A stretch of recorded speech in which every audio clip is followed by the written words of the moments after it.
anybody up, but that's cool. She said go ahead and start without her. Okay. Anyways, I'm recording this. Jared, I'm going to let you talk. I'll just say, so my name is Joe Piazzo. I'm the Schenectady Film Commissioner with the Schenectady Film Commission, so that's one of the sponsors of this. I'm also a co-founder with Jill, who was just here, for Filmabilities, and we're a production company. And both of our sort of missions are to really create a sustainable industry in this region. That's what we're working toward. Our model is bring Hollywood home.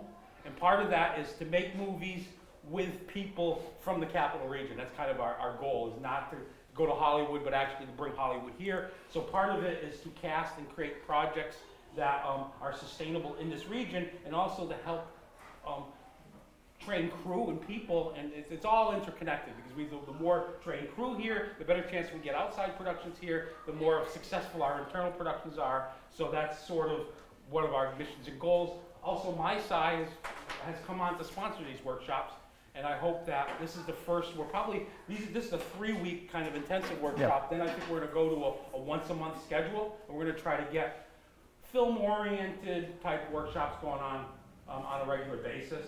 The next one we have scheduled is we have an SNL, a television makeup artist who worked for years doing at Saturday Night Live, and she's gonna come in and do a single kind of thing about TV makeup. She does all the Clintons, she told me. That was her deal. When any Clinton show up at SNL, she does the Clintons. So she's done Hillary, Bill, and Chelsea. That's funny. So that's funny. So that should be interesting, because I was interested, how you deal with really quick makeup, right? And airbrush stuff and all that kind of stuff is really kind of cool. But other than that, this is Jared Balog. Jared's the instructor here today. We have a smaller group, but I'm actually glad. I think it's better. And right for right now. I said if we're going to have 20 people, it's going to be really wily. But I think this is just the right group, so there can be hands-on stuff and everything. And so that's all I have to say. We are recording this, so hopefully I will be able to put this up on the web, and I'll send you guys links. So if you will need to look at it and refresh yourself after the class, for the next class, it'll be up there. So hopefully we'll get that up in a day or two, if everything goes well. Everything's an if in these digital days. If it works well, if it goes up, it doesn't crash. Yeah. But anyways, without further ado, just Jared, and Jared's going to take over the rest of the class. Okay. All right, let me just quickly, can I close this? Yeah, you can. I know it's the...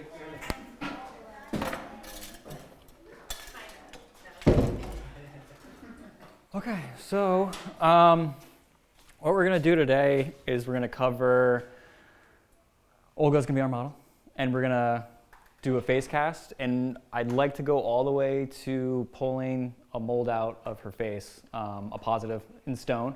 Yeah, that's the goal. I think you can come up. Yeah, I actually, if you guys can you guys all come closer if you want to just form like a semicircle. If anybody wants to stand, that's cool, just because I want you to be as close as possible to see what we're doing. Well, I'm gonna do her. We're gonna see what the time frame is we have left, and then we may be doing Luca. Yeah. Well, we'll see how much time we burn through or whatever. So what I'm gonna first do is. This is Sean. He's going to be helping me. Ready.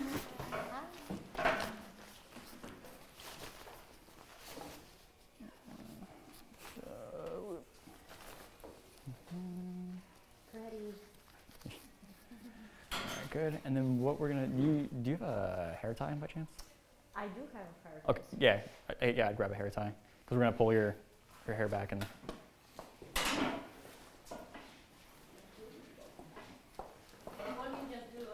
Just take it back and just have it. You can have it sit down, but just keep it together. Like have it sit down and back.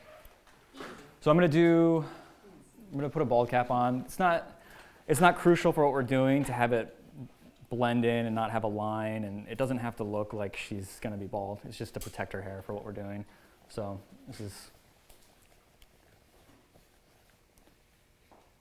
Yeah, or let it. Yeah, it should be fine. Can you have it like this and just let it, so it just goes down your back? It'll be easier for, oh yeah, there you go, okay. have you take your earrings out too, just in case.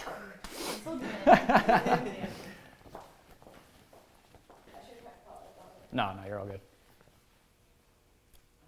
Anything else? I think you're good. Yeah, you're good. Yeah. And you know what? I didn't bring it. Do we have a marker? Does anybody have a marker? Sharpie? Just something. Here, what I'm gonna have you do is you're gonna take the top here. Hold that. It's gonna go over your eyebrows and stuff, which is fine because I'm gonna cut this. I just want to make sure it's. Pull it back a little bit. Pull it back. There you go. Yeah, leave it right there. Okay. Will you do this every time you make a mask? Yeah, every time I do a head cast, I do this. Even for, we're only doing this, but most projects I'm doing a whole head cast, and so everything's got to be covered.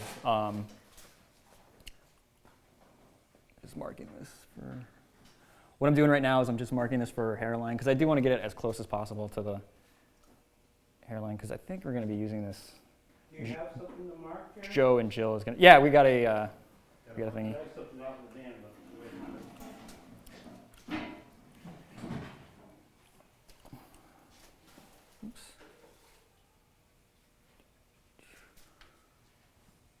Okay.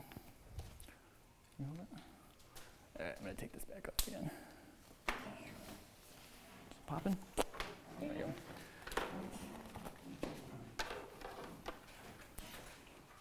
So I'm going to try to think of stuff to say while I'm doing this, but I've been doing this for so long that I just start doing it and I don't really think about it. So definitely ask me questions while I'm doing anything. But this is probably the most tedious part of doing a head cast or a face cast, is putting the ball cap on. This usually, because I got to glue it down, you got to cut it to form it to whatever your model's head is.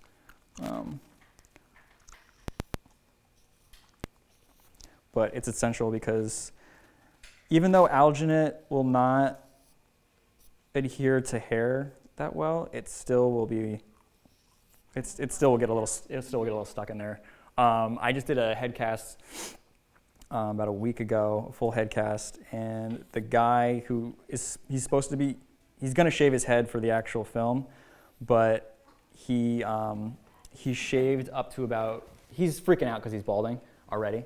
But he shaved it up to about here, and then he cut this as short as he could without shaving it.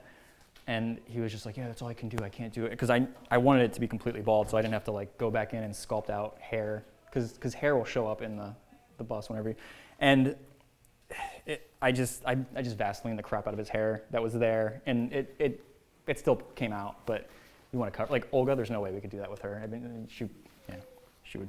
All right, let's do this again. So. What about facial hair and then?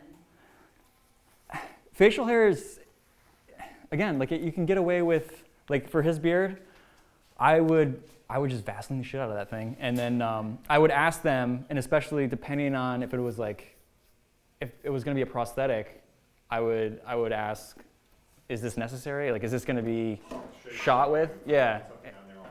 Yeah, I mean, if it's gonna be there, then I'm guessing the prosthetic's not gonna go over this. But I mean, you could definitely, yeah, you just shellac it with Vaseline and, pull it out. But so like same thing with like the eyebrows. Like the eyebrows are gonna stay there, but you Vaseline just to give it, so it pulls away and stuff like that. And then this will kind of, I'll show you guys when it comes out, but like this might be a little bit of a bubble that'll stand out and stuff. All right, and what's that? So you cut it about an inch from what the hairline was to the arm? I try to, I'm messing with it a little bit. I'm trying to get it a little bit closer. But this is actually not too bad for what we're casting. I'm gonna go just a little bit higher. Yeah, I'll do that first.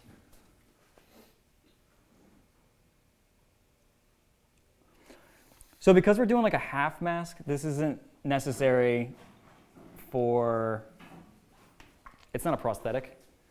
So for like a prosthetic that I'd be putting on, you want it as close as you can to the hairline, because if she's going to be like an alien or anything like that, and the appliance is just going to be on her face, you want this to be where it's stopping. It's not going to go in the hairline, unless that's how your creature is going to be or something like that. But yeah, you want to get as close as you can to the hairline. Yeah, one more time.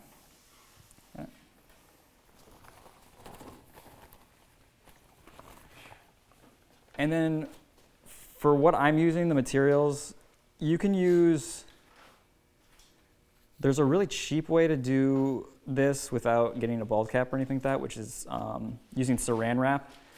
And you take saran wrap and you just, and this is for the face only, and you just cover about here, and you can take like masking tape and just kind of tape it down right through here. That's a really, really, really cheap way to do it. I don't recommend it, but you can do that. I mean, the costumer and stuff, they sell cheap enough bald caps that you can.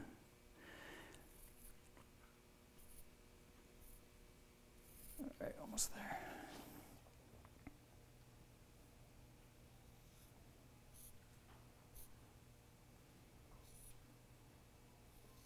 Are you buying your bald caps, say, in bulk from a supplier or special? I make my own bald caps. Yeah, I know, it's pretty much anything I just make myself, but if I'm in a pinch, I mean, I'll just go to the costume. Wuchi is the best one. There's a cheap, CHIE. yeah, there's a cheap ass one that I do not recommend. I mean, I guess for full bust, definitely not. I mean, I guess if you're doing half a cast, it's not a big deal, but there's this one they sell that I've used a couple times, and it has like a cone head point to the back of it. It's horrible. I don't even know, I don't know how they still make those and people don't complain about them, but the Wuchi's the best one, and they're very thin, and How do you spell that? W-O-O-C-H-I-E.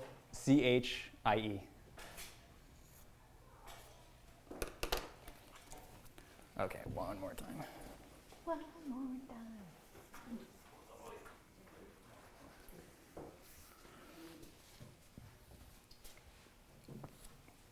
How do you make them?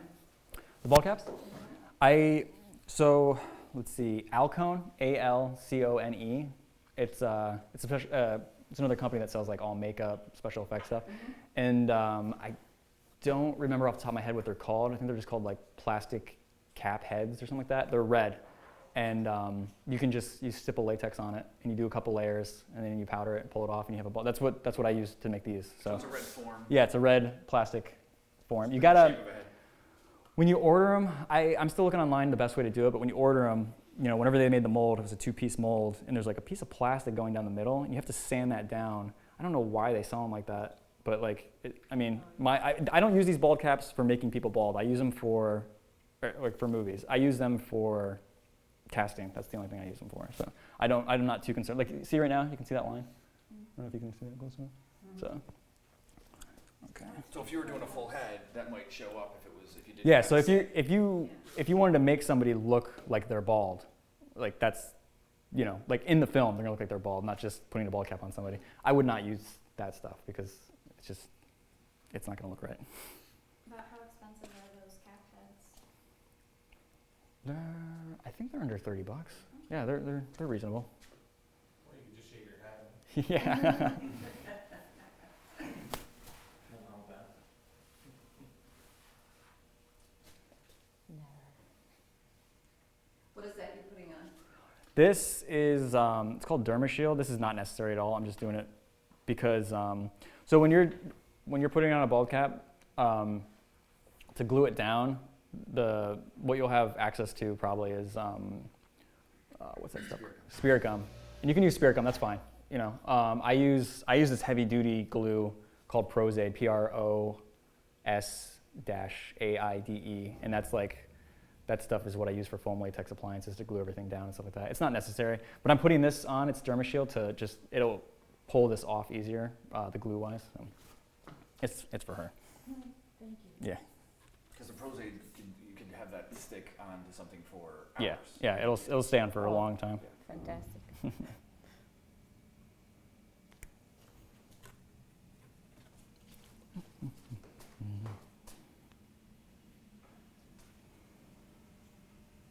What do you use at the end of the day to remove that glue from the person's face? Alcohol, rubbing alcohol. You can use 91%. I would not use 70, which is like what a lot of places sell, but 91 is easy enough to get. 70 is just too diluted for a lot of the stuff. Okay. So this is glue that I use. The glue that you'll find will be like a brownish looking color, but again, it doesn't really matter.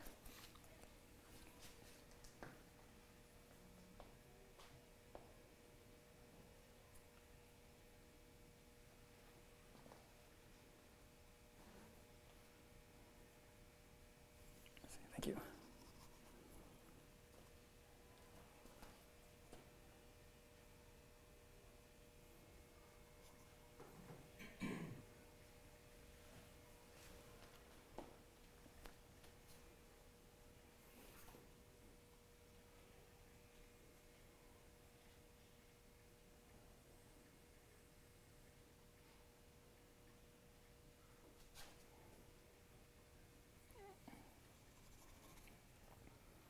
This is the process that I don't like because it takes forever.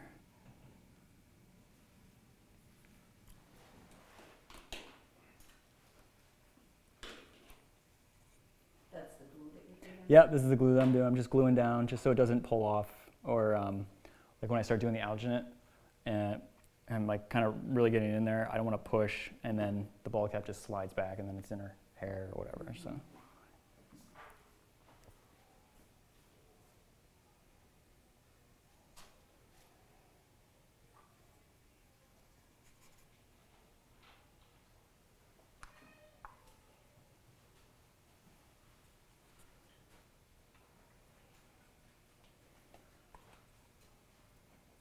Have you ever worked with people who are actually allergic to latex? And what would you use with them? No, I've never had one person allergic to latex.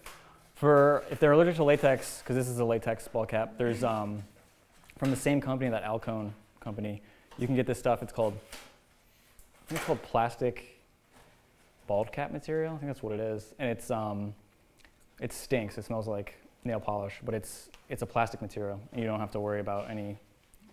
That's an alternative to latex. There's pretty much always an alternative to latex stuff. I don't use, for like sponges, for gloves, I don't use as much latex anymore. I think a lot of that stuff has gotten, I don't know if enough people are having latex allergies that they're doing alternatives and doing the plastic material.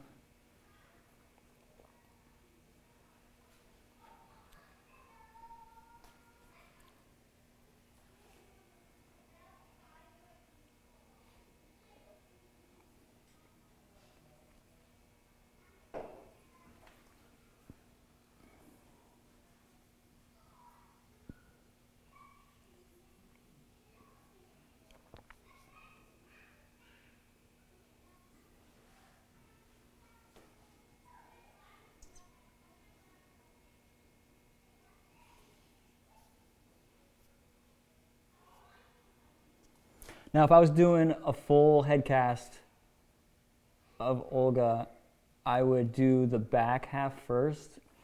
And depending on how detailed it needed to be, I probably wouldn't use alginate on the back. I use straight plaster bandages. And I know that sounds kind of weird, maybe like a little dangerous. It's really not. It's for the whole head, the ball cap, there'd be Vaseline over the whole thing. And then her hair would come through, and I can't really see it, but her hair would pretty much come through the back of the ball cap, like right like this.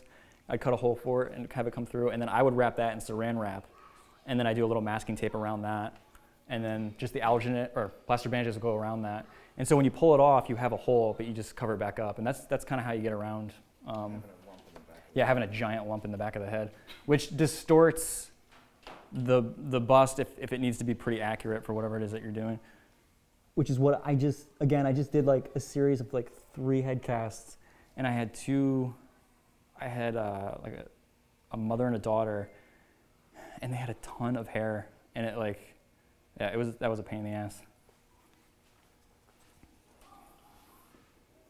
So your ideal actor is bald one without any. Yes, just a bald individual. Okay, I think that's pretty good. Either bald or willing to shave their head. Yeah, I know. Okay, that's good. Bald, no personality, and a photographic memory. Yeah. Perfect. And then the next step, make sure. And then the next step just is the Vaseline, just any old Vaseline. And I go over the eyebrows.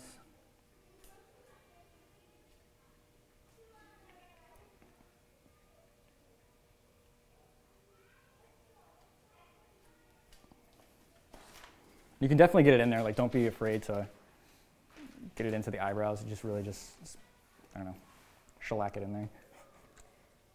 I'd rather you do that than lose my eyebrows. Yeah, yeah. Okay. And then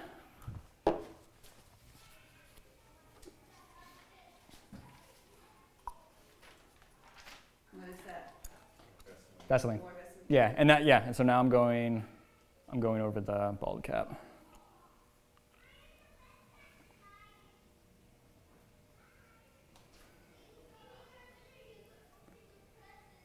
What about the eyelashes?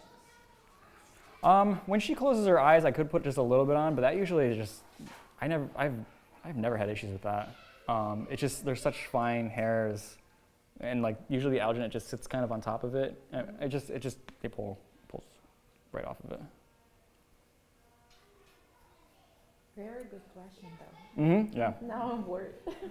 No, Sorry. no, you're fine.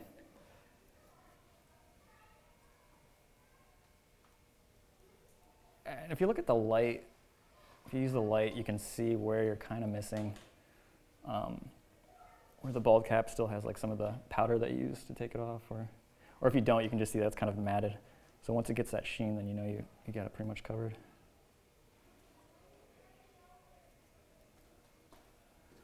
Does the Vaseline eventually eat away the latex cap?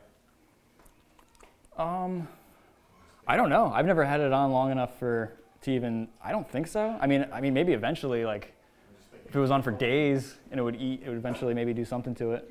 But not in the time frame, the half hour, whatever time frame that you're using it for. Yeah.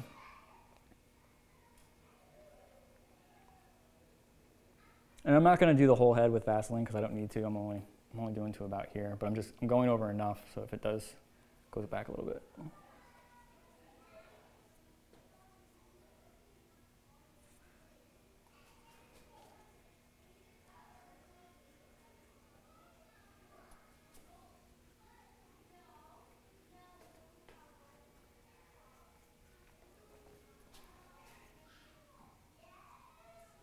You look good bald. Thank you. Joe, take a picture. Yeah. Gonna send it to my mom and say, oh, I decided to cut my hair. This might create fun. My ear is solidified underneath. Yeah, that's true. Especially when you smile. I feel like I can go to their swimming pool right now, Yeah. not get any water. I got it. I got everything.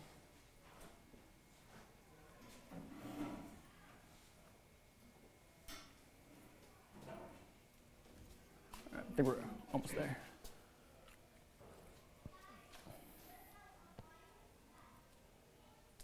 Smile. Jeez.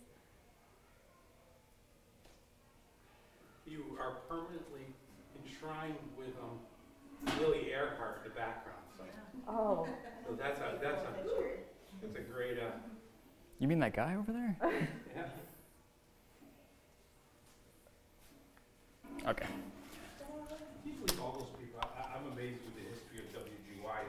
I mean, all these people were there. The 20s and 30s in Schenectady were amazing. The broadcasting and all. Okay. Yep, that can go. These are good.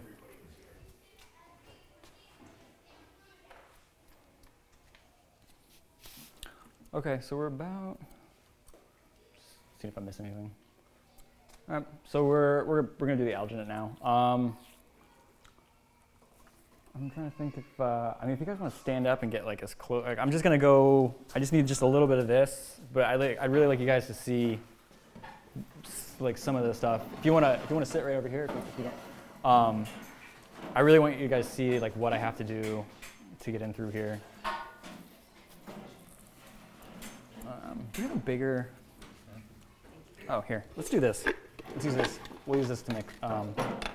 Just rinse that out quickly. We'll use that for dumping the thing in. So for the alginate, this is about. I brought a scale to try to get it as accurate as possible. It's about For face, and it'll probably be more than enough. It's about 8 ounces. And yeah.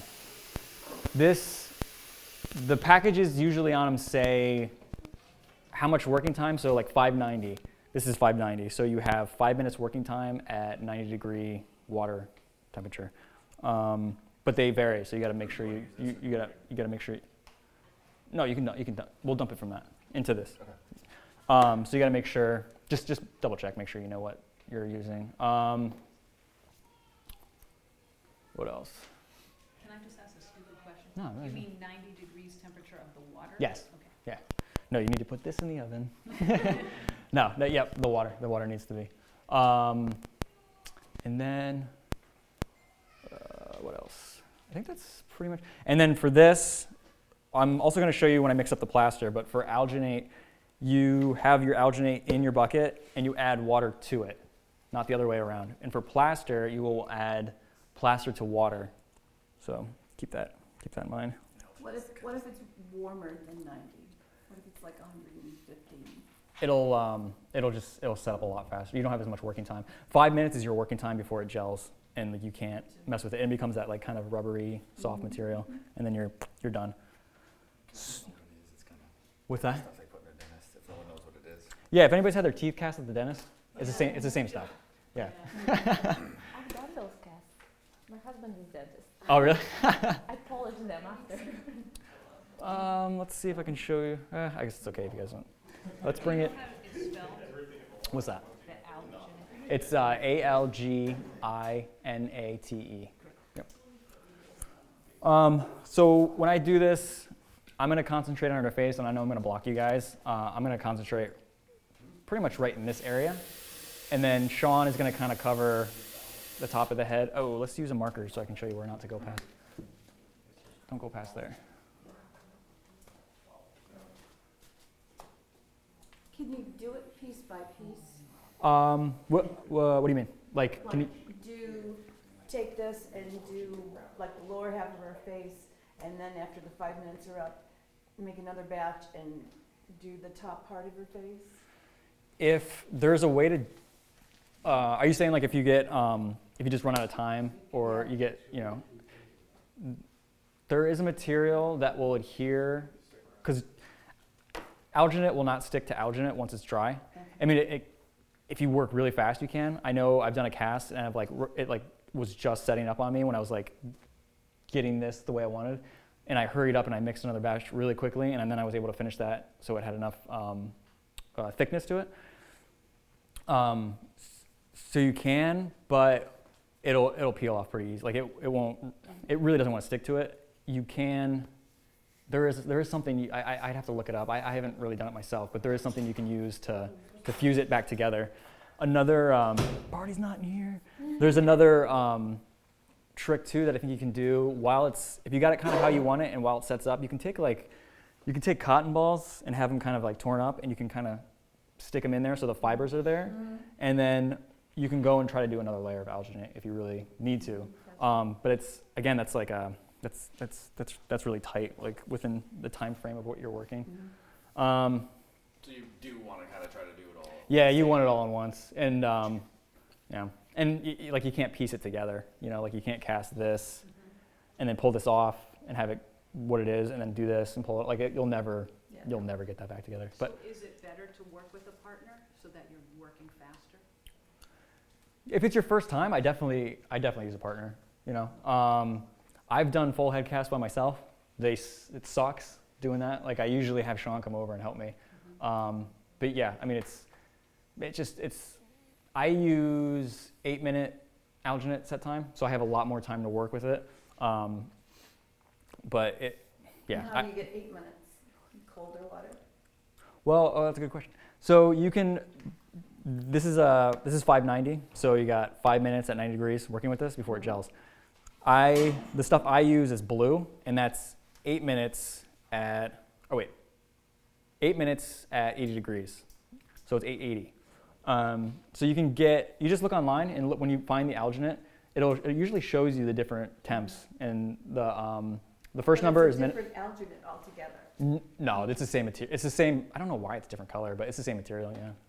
Just a different Okay. setup time, So, hardening time. but it's a different material, like this material you could not do at 80 degrees and work it for 8 minutes. You could, No, it's just it's just different. It basically comes down to different working time. The cooler you make any of this, it doesn't matter what it is, it's gonna last a lot longer. But you usually try not to do that just because of your model. You don't want it freezing on them.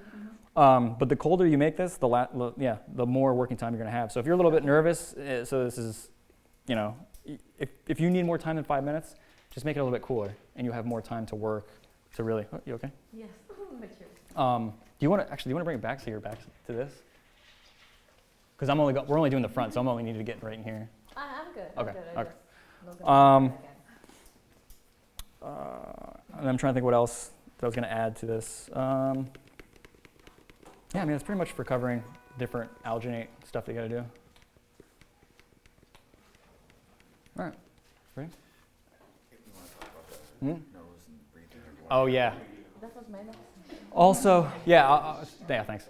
Don't ever use straws in the nose. That is like, I think they started doing that way back when, and for some reason it kind of stuck on, in terms of like people kept using it. And I think first off, it's a lazy way to do it because you're just putting the straws up the nostril and you're just letting it kind of pour over. The problem with that is a couple different things. One is when the straws are up there and if you kind of leave it alone, the straws will start to fall out a little bit. And if you're not watching it, it's dangerous. It's really dangerous. So never use straws. Because what I'm going to do is I'm going to concentrate as much as possible right here, working this, while Sean just kind of keeps this from just sloshing down like way too much. Yeah, and then I think that was it. It's the only area where they're gonna breathe from. Yeah. So that's And yeah, and so my whole concentration mainly with her is you want to get the alginate going like right through here, and then right around the nostrils like that, and then they have like that's how they're gonna breathe. And then yeah, that's pretty much it for that. I'm trying to think of anything else before I start doing this, because once I start doing this, I'm probably not going to answer too many questions, so I can concentrate, and you guys can just kind of watch how I'm doing stuff. And then for you, if you ever get like too nervous or it just feels whatever, like you can tear it right off. And that's the nice thing about this. It's like a rubbery consistency, so you can tear it right off. Once I start the plaster bandages, same thing. If you want to rip it off, if we need to rip it off, it's fine. Like it'll come right off. But since I don't want to necessarily speak to move it, then I'll just tap you. Tap out. Oh, like you're done? You want to take it off? Is that what you're Well, saying? no, if I cannot breathe or something, I'll start. Oh yeah. Oh yeah. Turn blue and follow the Yeah. Yeah, so when you do it too, you make sure your model is not moving their face constantly. Once it sets and gels, I just had an actor who had to hold a position where he was doing this really creepy smile. And I told him, I was like, you just need to keep it long enough until it gels. And once it gels, you can kind of relax a little bit because it's still kind of keeping its shape. But I told him just to keep it as long as you could. Just trying to think of anything else before we start doing this. I love the whole little anecdote about Johnny Depp loves doing it. He like zens out and like meditates. Oh yeah, there's always a thing. We read this thing about how Johnny Depp just like totally zoned out when he did his head cast, and he was like the easiest person that they ever did it on. So whatever. I don't know. And yeah, so we're gonna do you just keep your eyes closed. Just keep a straight face. You don't have to do anything, and then you'll be good. All right, so I'm gonna do it. So Are we doing under the chin? what's that? Are we doing under the chin? Like are we doing our neck? Yeah, because if Jill doesn't want it, then we can just break it off or whatever. But we're just gonna do it like this. Okay. All right, bring it over here.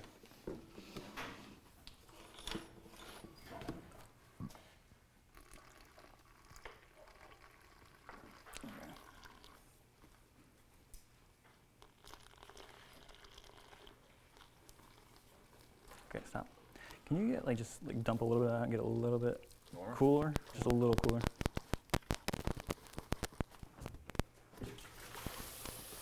Yeah, take pictures. Not right now, but like during the Okay. process. I will. Okay, that's good.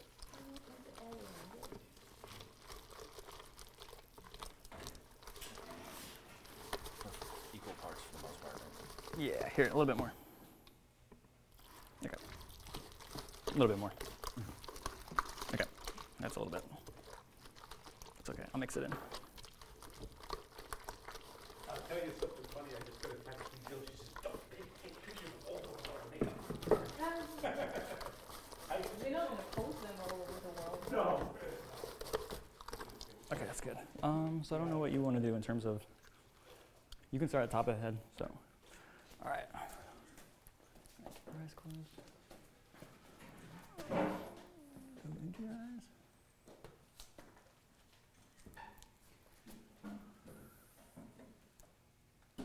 You just do Do it a with your big hands. drop on the left. No, that's good, we got it. Yeah, while I'm doing it, I'm concentrating on best I can to get it into the areas that are kind of crucial for the head cast.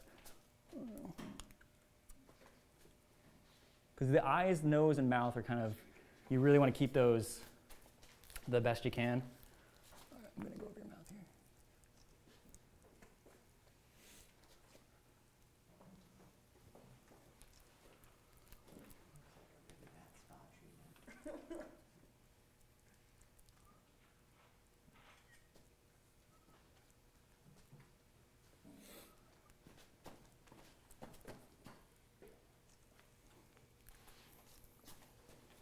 Do you care how smooth it is on the outside? You want it, you'd like it to be as smooth as possible, but I mean, I've done really shitty ones and they're really chunky, but it's okay as long as you get the plaster bandages to catch it. And you'll see what I'm talking about in a minute, depending on how. I haven't used this kind of alginate in a long time, because it's just a faster working time one. But and another thing, Olga, if you start to feel like it's blocking a little bit, all you have to do is just kind of blow out your nose really quickly, just like a quick, and you should be good. But again, I'll keep watching. And then it's hard for me to show you guys unless you're really up here, but like I try to do little strips if I can when I'm around the nose, so you can see it there, like that.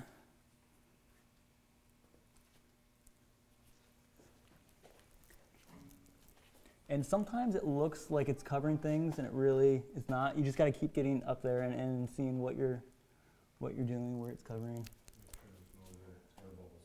Yeah, like you can push it in a lot. Like you're not gonna hurt her.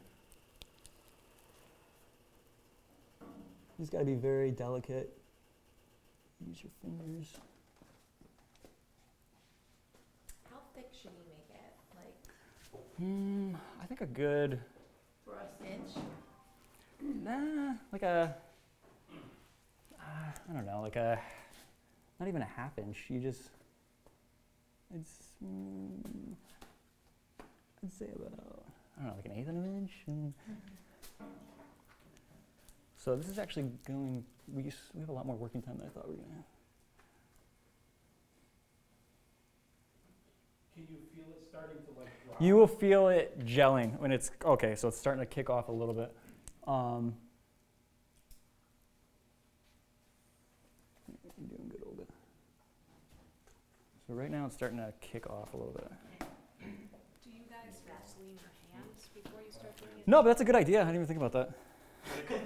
But it hardens on your hands just like it hardens on their face, so it's easy to peel off once you. Yeah, you'll see in a second. I'll show you guys what kind of. So see, it's starting to kick up and kick, and that's when you want to have, like, stuff should be covered. Like you should have everything covered, and you'll have little bits that you can kind of work with here. And you want to be careful not to mess with it too much, because like as you see, it's tacking up. If you're pushing it, you could be pulling stuff back off again. So just be very careful. So you can see how tight it is to her nose. I mean, it's pretty close. So like I don't know. Now as you watch, you can see it's starting to start to like peel off. Yep. I usually leave it for a minute to. Wow, that does set up fast. Yeah, so that's why it's a little nerve-wracking. Every time I do this, I'm a little like. Don't make her lift, don't make her lift.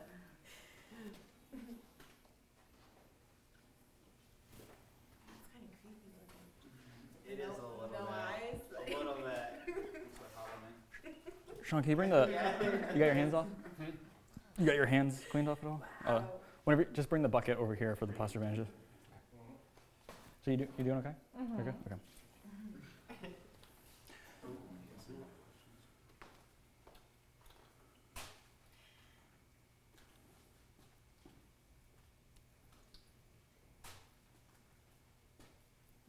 So yeah, it's a little annoying trying to get this off at first. I like to try to get, as soon as it gels, I like to try to get to the plaster bandages as fast as possible, just so it has a better, it will adhere really well. I mean, it's not crucial, that's just the way I do it. But,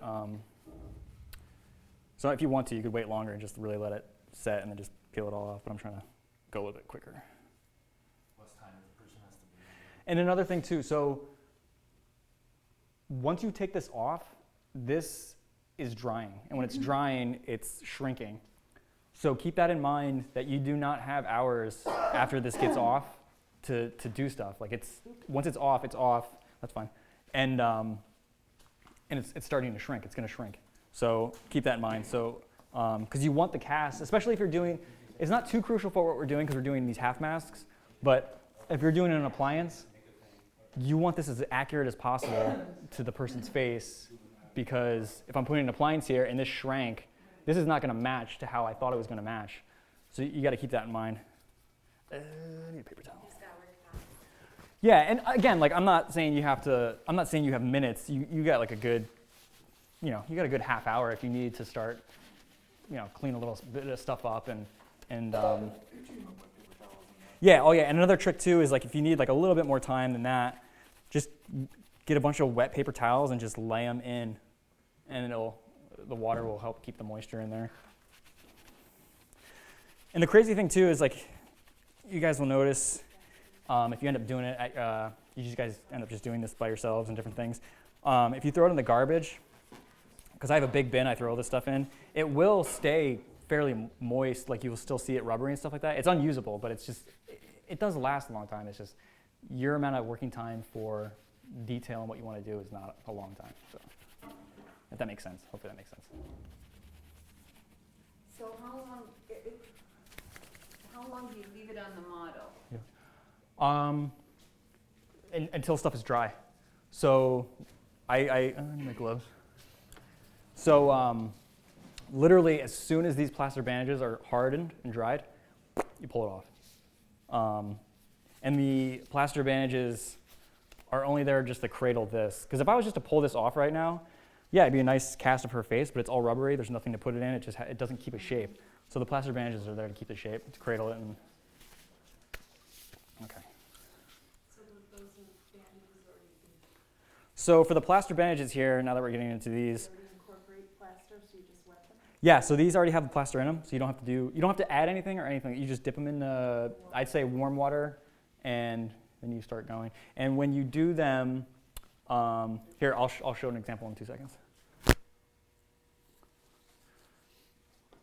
So when you're going through, just don't tighten it right on there. Just like kind of loosely put it on, and then you start. So this, I guess the one good thing about these oatmeal looking stuff out here is it will cling to it fairly well. But the smoother the better, I think it just looks nicer. Yeah, it's just a cradle for the alginate, to be honest with you. But how you doing? You okay? Mm-hmm. Okay. Okay, so let me show you guys, just because I put the first one on. So when you do the plaster bandages, I usually fold them over once. It gives it the right thickness and more strength. So when you do it, try to hold it wherever your split is, like this. You always want to hold this end, like this. I don't know if you guys saw that, like this, it goes to this. And then you take it, and then you put it into the bucket. You just let it go into the water, and you bring it back out, and you kind of squeeze lightly, just enough to get some of the loose water out. And then you rub it together, and it kind of breaks up all the little plaster that's in here. And you pull it out, and then you kind of squeegee it, but you're not squeegeeing it to get all this stuff off. You're squeegeeing it to break it up and smooth it out and make the whole plaster bandage a plaster bandage, so you can see. Let me get to this one.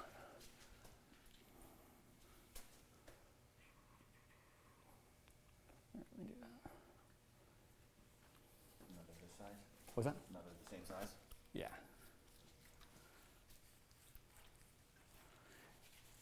I am using gloves because I have destroyed my hands with plaster. The plaster just has, over the years, dried out my hands so much that I just don't like doing it anymore. So I always use gloves. You don't have to use gloves if you don't want to.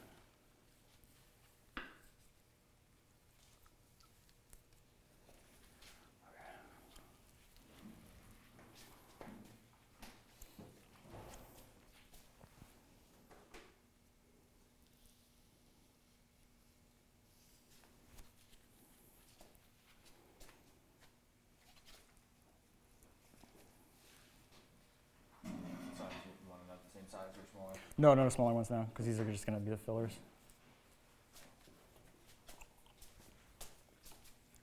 And is this your usual method that you start across the crown of the head and then kind of work? So yeah, so if you are doing a complete half mask and like a half cast, I consider this more of a face cast. Half a cast would be to about the shoulders to here. And when I do that, I do a frame. So I go and I take the plaster bandages, I go all the way around, I go all around this way. And then once I got that frame, then I start working my way in. So that's my method. It's, works for me.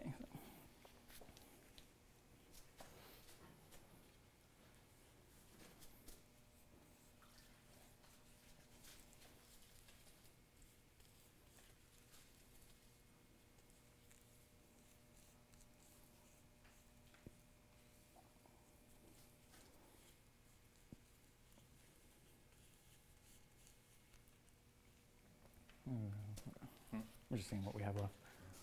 When there's another back. I know, I just don't want to use it all up.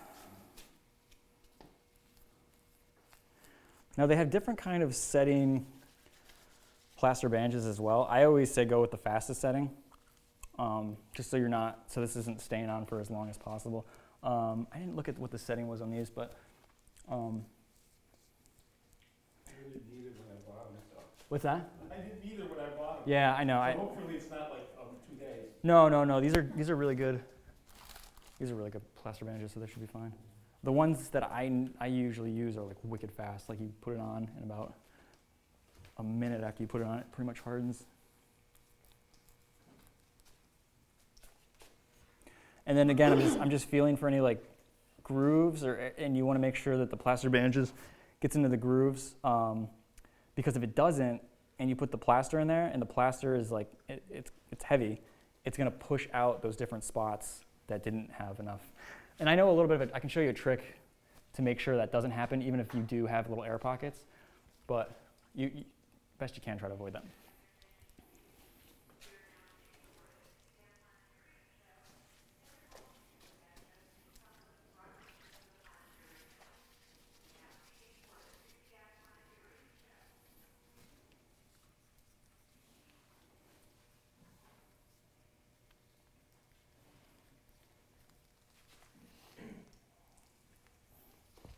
My hands are good.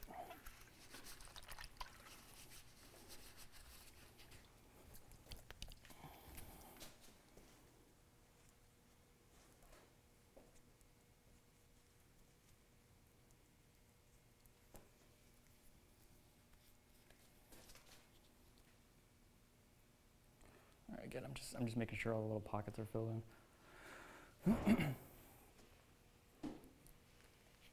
It's like right there under the chin there was, and you can kind of feel when you push, you'll see like the little air bubble kind of go and just pop out.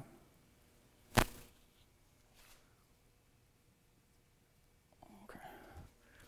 And then what do we got left here? I'm gonna double this over. Bless you.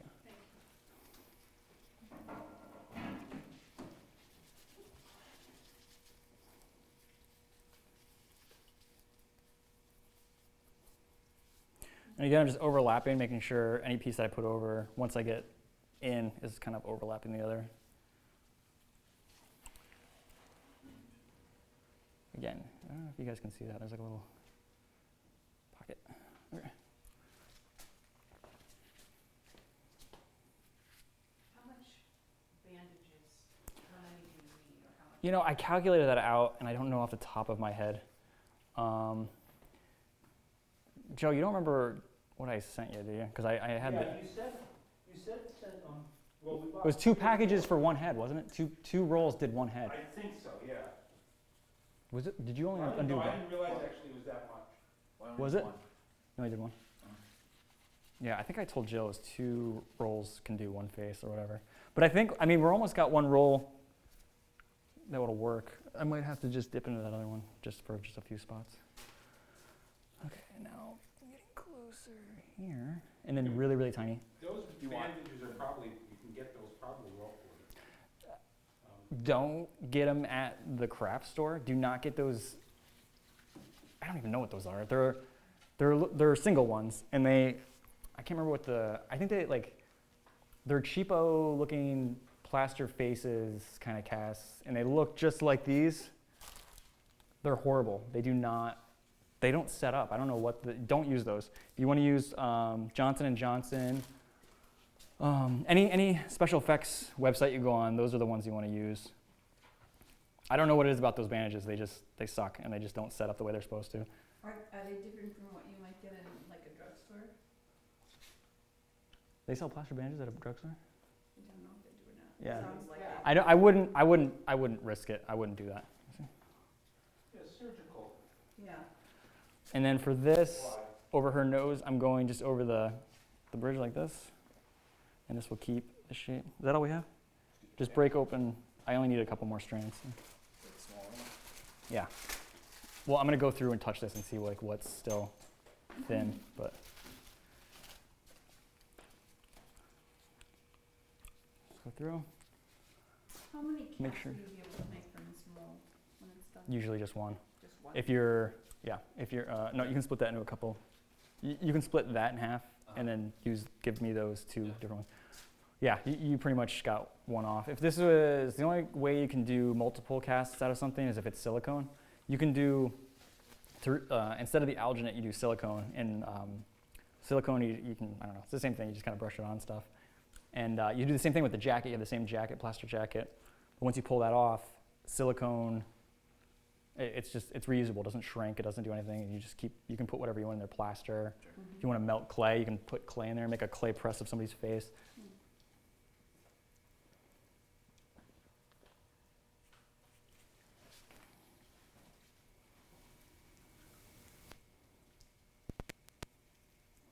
Yeah, so when you're going around the nose, just be very delicate.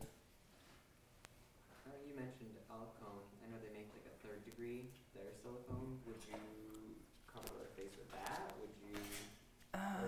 I think that 3rd degree it's definitely geared the way they manufacture it or whatever is geared more towards appliance type stuff. Gel 10, which I use for a lot of silicone appliances and stuff, that's got so many different uses. I use that sometimes for molds too, and you can do it for this. Yeah, Gel 10 would actually work for this. So that would replace the alginate? Yep, but same method. Everything's the same method. You put Vaseline in the same spots. You put what's that? Couple more. Yeah, I'm just trying to feel, see how hard it is. I think we're okay. Give me like 2 seconds to feel. How you doing? You okay? Mm-hmm. Okay. We're almost done. It must feel heavy on the face. The plaster bandages is what kind of starts to pull at you a little bit. Whenever I do the back, do a 2-piece mold, the back will start to weigh on people. They'll start to feel it, and their shoulders will start to go. And I just have to keep telling them, you got to keep your posture straight and keep doing what you're doing. But it's tough. I mean, people are just going to naturally just push down. Let me get my... Ah, the glamour of Hollywood. Yeah. So as I'm doing these bandages, I mean, the ones that I'm going through, these ones should be starting to dry. Everything should start to dry as I'm going through. So obviously this is the last thing I just did, so this is the last thing that's going to dry. But as you can feel around, I mean, it's pretty much there. I'm just got to let this go a little bit. When you feel for soft spots, just push on it lightly. And any spot that feels like it kind of just like slowly dents in a little bit, you need to go back over it one more time with the bandage. But this is pretty much... Did you open up a roll? Just like a little tiny strip. I just want to go over the eyes to make sure the eyes are okay. Yeah, that's perfect. But everything is good. Okay.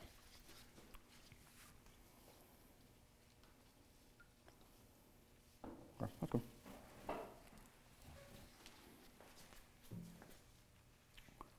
To me, around the eyes here felt a little soft, so I'm just going back over just with this spot. This is the last plaster bandage, Olga. So once this dries, then we'll be good.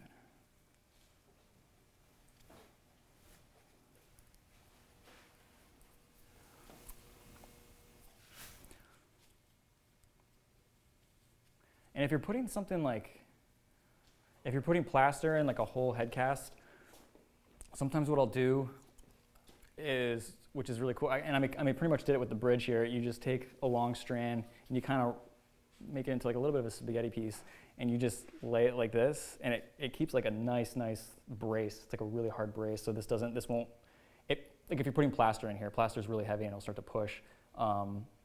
It'll do that. So that's just a little thing if you need it to extra support, and if you have like, it's not needed though.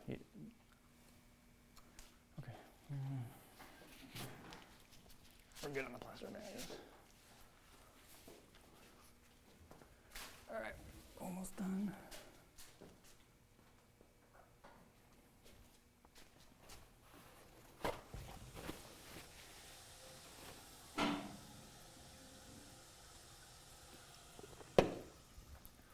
So it's so we started at 1, a little around 1. It's about an hour from bald cap to this. And this is just the front of the face. Usually when I do a full head cast, it's close to like 3.5 hours usually. From all the way from start to finish. The bald cap takes, I hate bald caps, they're just a pain in the ass. So when you're doing a full head, Mm-hmm. is the model, are you doing the back first? Yes. And then I the have- front separate, or is it? Nope, it's all together. It's a crate, and that's why it's so, Yeah. that's why people sometimes have issues with it, because the ears are covered.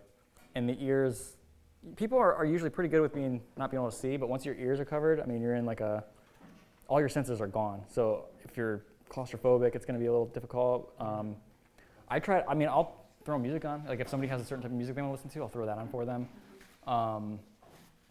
Yeah, I mean, just sometimes people just need to be touched here and there just to know that somebody's still here, not, left them or anything like that. Yeah, but yeah, it's like once the ears get covered for people, that's usually the tough part. But, so I do the back of the head first, always, because it gives them a lot more time to have their head free.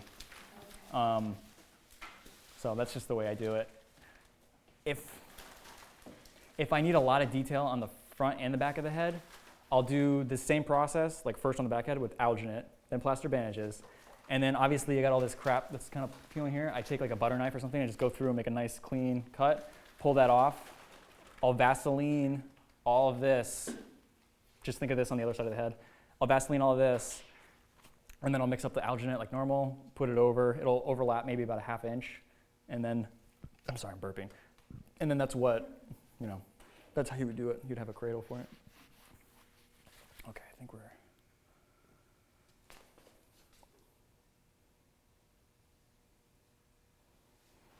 Okay. So, before she does anything,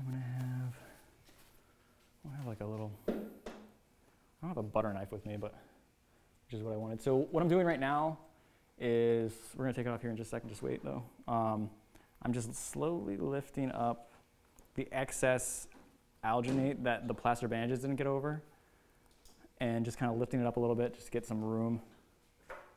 We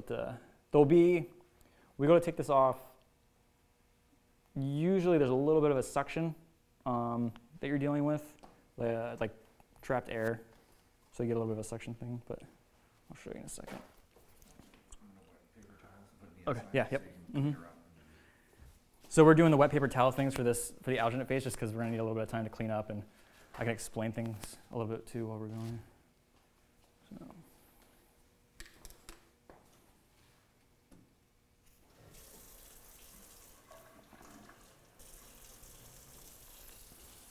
Actually, Sean, can you turn that off for a second? Okay. So here, do you want to help me? We're gonna do this. So here, I'll go. Let me see your hands. Bring your hands out. Bring both your hands out.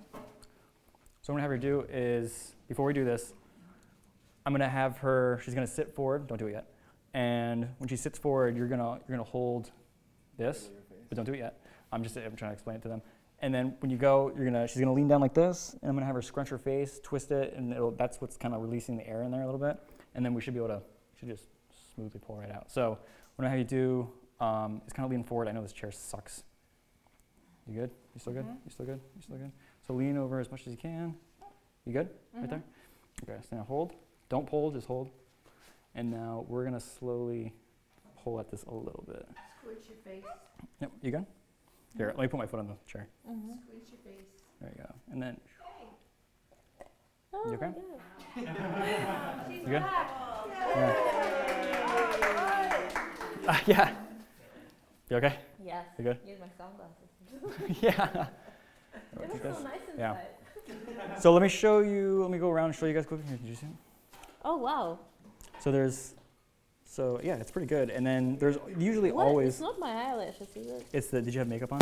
No. You didn't have any makeup? It's not, It's maybe leftover from yesterday. oh yeah, that's what it's left over for. Yeah. So here, I'll go, if you guys want to come around, I can show you quickly. Let me see here. Oh, Oh my cool. god. Wow. And I'll show you how to clean this up once the plaster is pulled out and stuff, but you guys you see that? How's your skin feel? So as you can see in this, there you see negative of it, and you see those little air pockets. It's somewhat gonna happen, and I'm glad it did, so I can show you guys how to clean it and fix it. There we go. So whenever we put the plaster in here, these little indentations, they're actually we just call them warts, little wart thingies that stick out, and we have like little tools that'll clean them up and just smooth them back out. But it's pretty inevitable. You're gonna have some of that.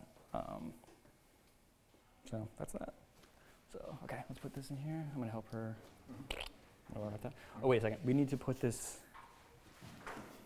Do we have No. I need.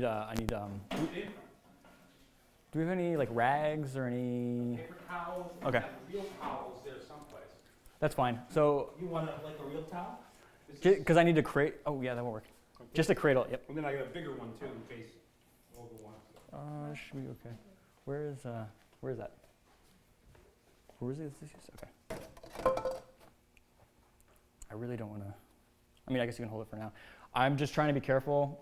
What I'm doing is I'm looking for something to hold this when we actually go to do the plaster, because I just don't want to set it. You just can't set it on a table because the nose is going to get crushed in. So you're trying to keep the integrity of what you did. Was that? There's another one here. Okay. Plus, We'll just throw a plastic bag over this. Here, lift that back up. Is your model done? Yeah, I'm getting to her in a second. There you go.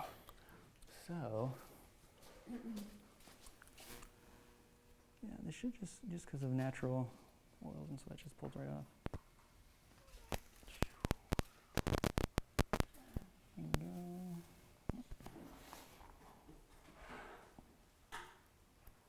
There you go. There you go. Could you use the ball cap again? I wouldn't. No. It's got all the person's sweat and oil, and the last thing you want to do is use that on somebody else. Okay, but you could use it on him. Yeah. You got little bits So of. like right now, if you wanted to do another one of her, Mhm. you could. Yeah. Oh, absolutely. Yeah. And use that same ball. Absolutely. Yep. that's like a fake. If you want to go to the bathroom just to get.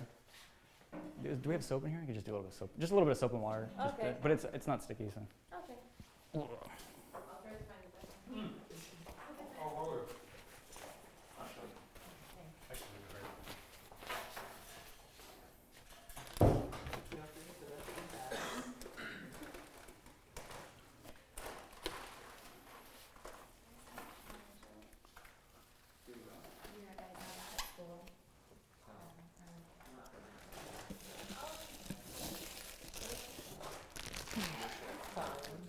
Was that?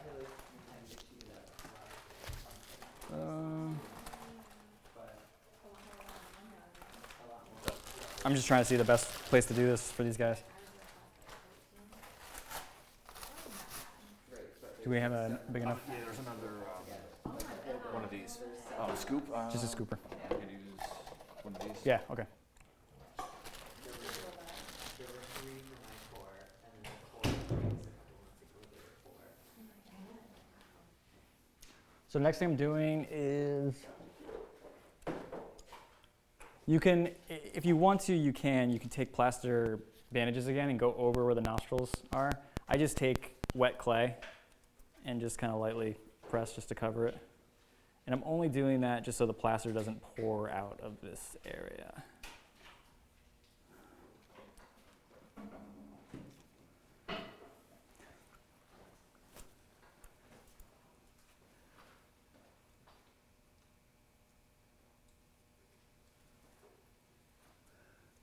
So there's a couple different ways you can do this. I don't recommend doing this first way, which would be you mix up all your plaster and you just dump it in here. I don't recommend that. What I usually do is I do a splash coat, which is like it's not a wicked thin, but it's a thin enough layer. And I'm gonna go in here with a chip brush and I make sure I get all the details in here and pretty much let that set. And once it's set, then I'll go back through with another layer. It's a little bit. I'll mix it up a little bit thicker and do like another layer. So I'll do it in layers. If this was going to be for an appliance, I'd actually put a handle in here, and I use burlap. I'll use burlap to strengthen everything, and then I'll do a nice beauty coat just to get all of the burlap out of there. But I'm not going to do it for this, just to give you guys, but just to let you guys know what another way to do it. Yeah, so the reason I do the one with the handle is because I'm usually doing foam latex, so I'll have this, whatever I sculpted on Olga, I'll make a mold of it, which would be kind of like a negative like this, and then you pour in your material, you clamp the two together, I put it in the oven, you gotta put it in the oven for a couple hours, bring it out, and then you need something to be able to pull that back out because you're not gonna be able to get that back out. So the handle is there to support you to whip that out. Okay, I'm almost there.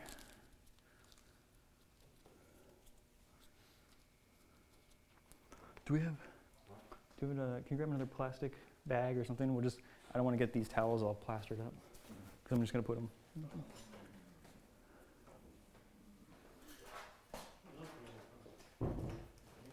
I guess we can throw the. Oh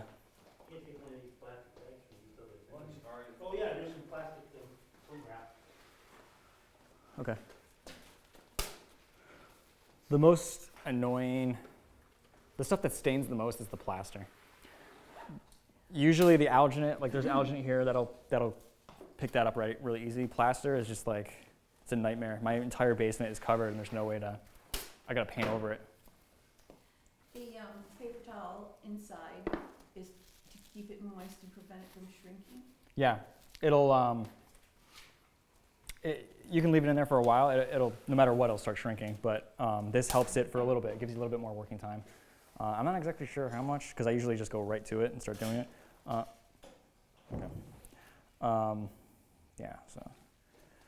Okay. You good? I think I want to do it in the. I'm going to do it in this one because I know how to gauge the plaster a little bit better. Here. You want to use that? Yeah. I have to clean that off.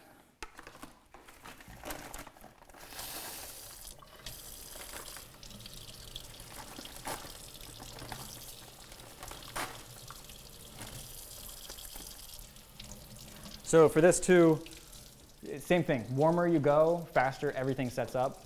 Colder you go, the longer working time you have. Yeah.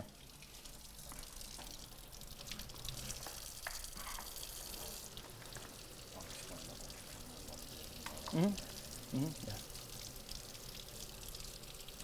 So I kind of, this might be too much. I wish I had the exact numbers. I've been doing this for so long that I usually am pretty good at eyeballing how much that I use when I put in here. I'll have to look online and try to get you guys a number ratio, mixed ratio of what it would take to. I think the website told us for just a face cast what it would be. But I use usually the same buckets, and I'm just so used to eyeballing it. I know like how much water that I will use to mix with the plaster to get it in here. So That's just plaster and water. Yep. So this is the Ultra Cal 30, and the can't really show you if you guys want to see. So for this I just it's still too much.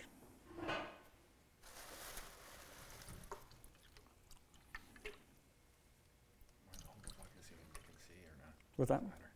No, it's okay. So for this, you just sift it in.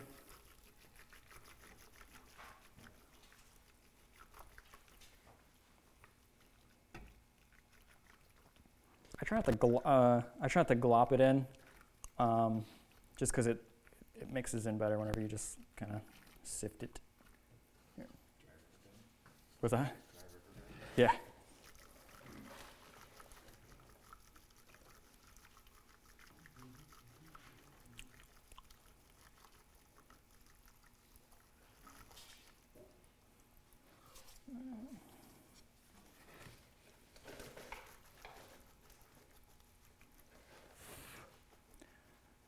So what you're gonna, here, I'll try to show you guys in a second here.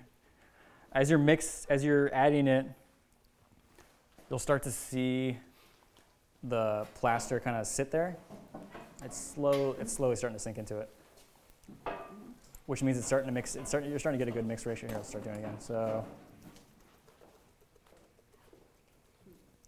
which is good because the water it keeps absorbing the plaster, and so you're just kind of let that soak it in.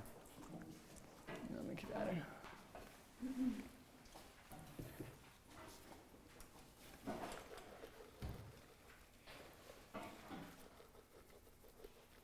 And you keep doing it pretty much till you get that same. It really starts to go all the way around like that. So I kind of keep doing that till I get to that point. And then once I get to this first, here, once I get to that first one, then I start actually mixing it in with my hands a little bit. Pretty much just breaking up all the powdery plaster stuff. Make sure you get all you'll just feel little clumps and everything. Just make sure you smooth that all out.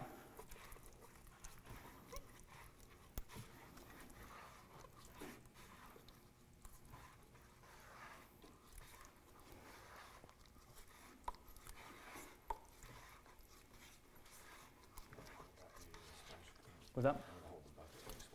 Yeah, I'm gonna need some more of them. I'm gonna show them in a second.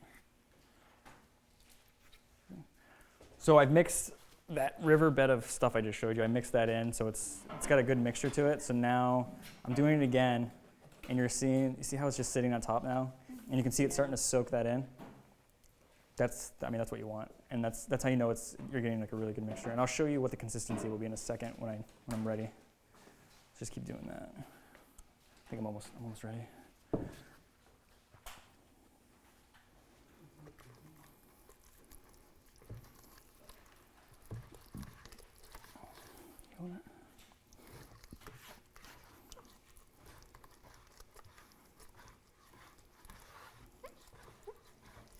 Okay, so this is excellent.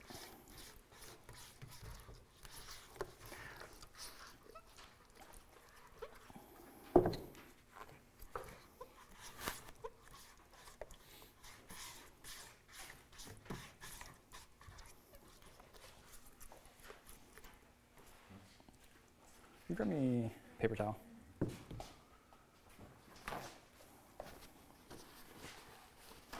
Just want to try to get this crap off my hand. Okay, thank y'all. Okay, so this is the consistency you want, which is like kind of like a pea soup. I don't know if you guys can see that, kind of like that. A good test is, I don't want to do it, but you just take whatever finger you have open and just kind of put it in there. And if it's covering everything, then it's good. You're good to go. This is something you got to kind of eyeball. Did you see? kind of like that. Yep. This is something you got to kind of eyeball. You don't want it too watery because it'll make the overall head or whatever you're doing face. It'll make it a lot more. It'll make it brittle, and you want a nice casting. Ah, shit. You want to get that out? I can't get that. There's a little bit of. I can't get that. Paper towel in there? Just like a little bit of a stone. Oh, got it. Okay, so I use a chip brush. This is a little low, but it's okay. So if you guys want to come around again, I can kind of show you. Yeah, just keep it down there. Thanks. So I use a chip brush.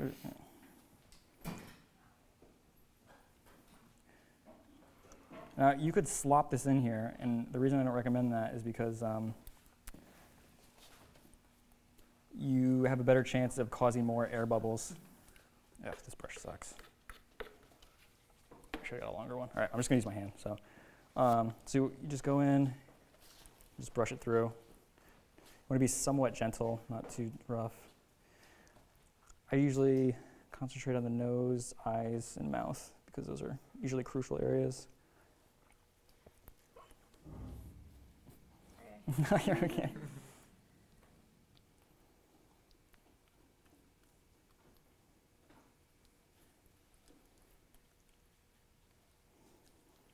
Again, just being kind of delicate with it.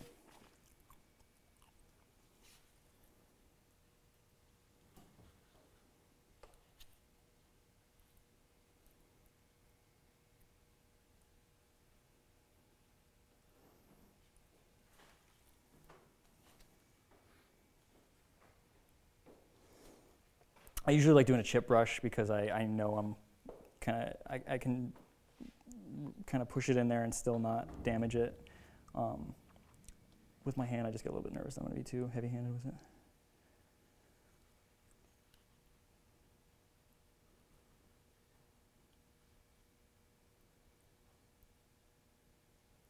So once you pretty much think you got it covered,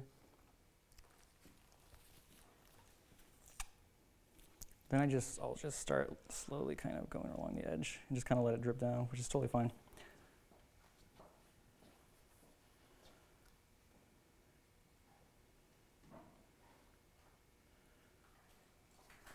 Does it matter that you're getting faster that's going over the outside? Yeah, that's fine. That's fine.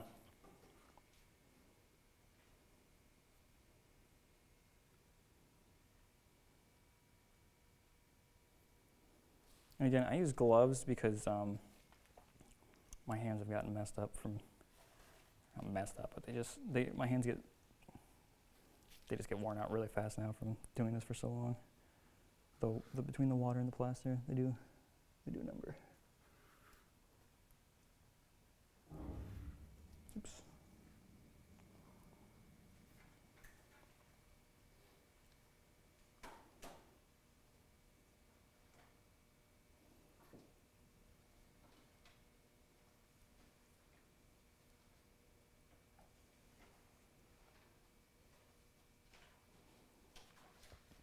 And once I start to get like a little bit of a layer in here, you got to kind of feel for it yourself, kind of get an idea. I like lightly put my hand in there, knowing that I'm not hitting all the way down, and just kind of scoop it. And this is a good thing too. You can use it with a chip brush.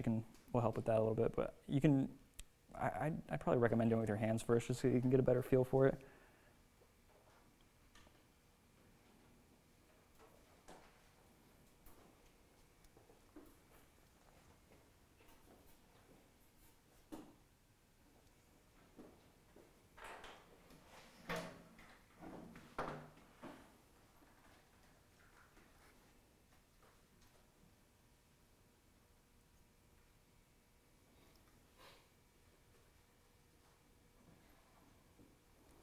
And as this dries, it gets thicker. So it'll get thicker.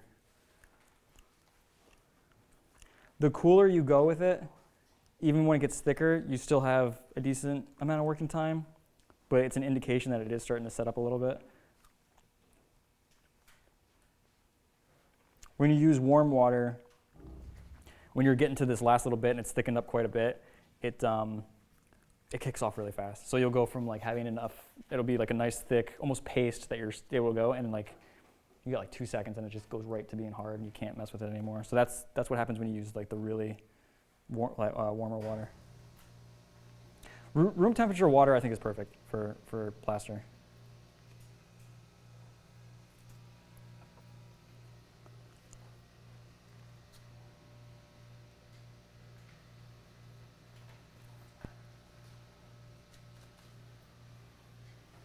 Yeah, I just keep going up around the sides.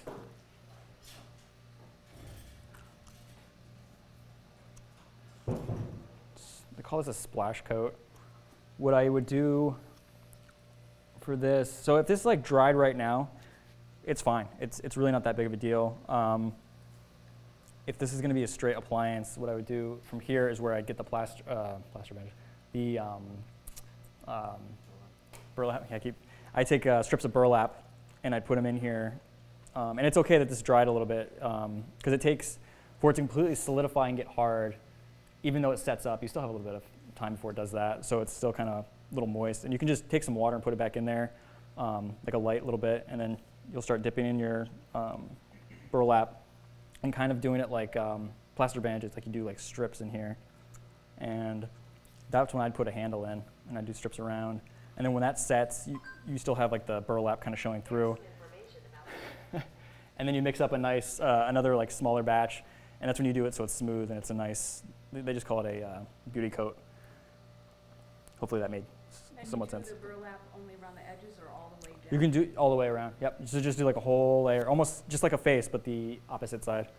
And the purpose of the burlap? That is to give it a lot more strength, and I'm putting a handle in there, so like I'm gonna be pulling this with all my strength to get it out of the other mold, and you want it to be as strong as possible, and the burlap is just, when it's, when it's infused in there, it's just, I have dropped molds, and they haven't broke because there's a layer of the burlap in there, and so it's just what's that? Did you cry for a second first? Yeah. It's not broken? Yeah, well, yeah, like the worst is when you do a 2-part mold and you lock the molds together. That's horrible. It's like I would do that I wasn't able to make a 2-part mold for the longest time just because I didn't understand some of the process that went into it. And yeah, it sucks because you put all this work into it and then it's locked and you got to break one of the sides, and it usually ruins both sides. So this is starting to set up a little bit. I don't know if you guys can see this. It's getting a little bit more pasty. Yeah, it's kind of keeping where I'm putting it.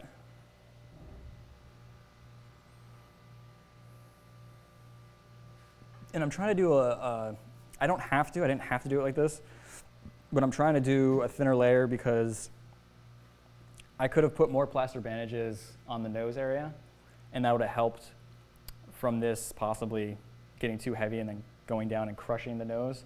So I usually like to do this type of thinner coat first, so it's not too much weight. But if you put some more plaster bandages on there, I mean, you shouldn't have a problem with that. Or if you do this method where you do this first, it's because once this hardens, it's hardened and it's got the shape of Olga's face, and it's not moving. Like it's not gonna you putting more weight on it unless you put it on the floor. It's not gonna mess the nose. It's not gonna push the nose in. So then from there you can just slosh it in the next batch.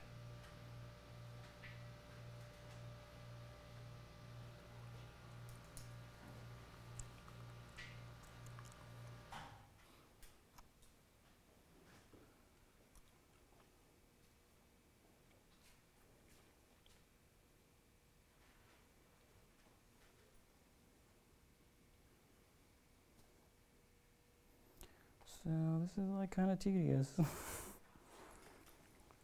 This is like what a lot of the man hours go into, is just making molds. You really can't rush. You can't make molds go too much faster than making like the water. Even adding warmer water, you still have a certain amount of working time, pretty much the same working time. It's just the kickoff. Usually if you use colder water, you have a longer bit of time when it starts to get like to, this actually isn't too bad, right? So here we go. So this is like, that's a lot. See that? Yeah. That's getting thick. So when it gets to this point, once it hits this point, since it's colder water, I still have a bit of working time. But if it was just warm water, I bet you this would probably kick off in about like a minute or two, and it'd be like really fast, like wicked fast. So this is like a slower kickoff time, so you have more time to sit here and kind of finesse this stuff in.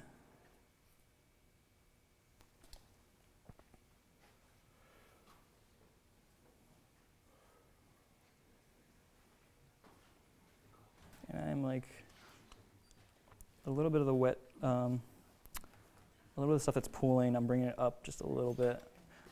Once I got kind of the face filled in, I really don't touch that anymore. I just leave it alone. With the sides here by the thing, hope you've seen it.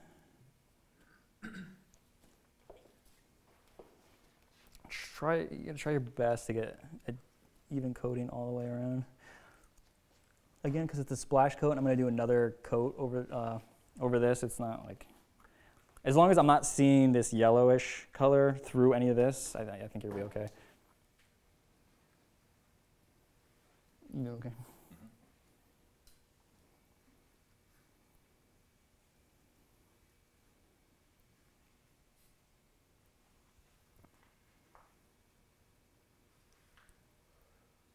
Do you ever put anything to strengthen it, like make it last longer, the mold, the cast? Or? Not really. There's nothing you can do to make it last any longer than like, so if this was used for appliances, it's only got a certain amount of shelf life of, especially when I bake it, doing so many appliances. I mean, you can knock out quite a bit, but if you knock out a bunch and leave it on a shelf for a while and then go back to it and then do that a couple times, I mean, that's. What's it do, crack or break? Or Yeah, and it just doesn't, you're not gonna, like, so if you have what is it called, from the appliance to the skin, like that, almost like it built up like a nasty coating. I don't even know what it is. It might be like the sulfur stuff in it. It's not clicking as close, so you're not getting your cutting edge for your appliance like you normally would. So that's kind of what it does. Like I have molds that I just from a couple years ago, and I can't use them anymore. I have to toss them because I can't get anything out of them. And they just deteriorate. I mean, the more and more you cast something out of it, any of the fine detail that you sculpted into something will start to dull, and you're not getting the same. You're pulling off tiny, almost invisible layers. Yep. No, totally. Yeah. And when you do foam latex, you're coating it with a release agent for the foam latex, and then you bake it in the heat. There's some type of sulfur or something that gets released with it, and it gets into the plaster, and it's just, that just wears it out. But I mean, you can get a decent amount of appliances out of it before you gotta get another one, make another one, or whatever it is. We do about 40 in that zombie mask. What's that? We do about 40 on that zombie mask with the latex. Yeah, I think so.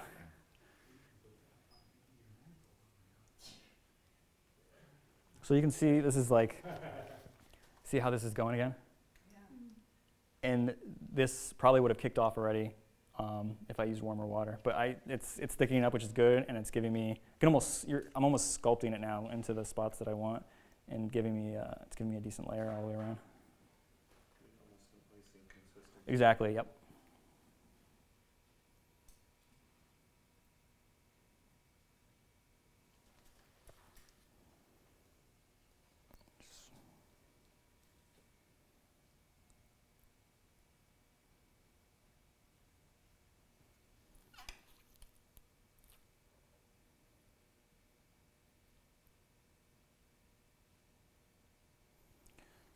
That's actually a pretty good amount.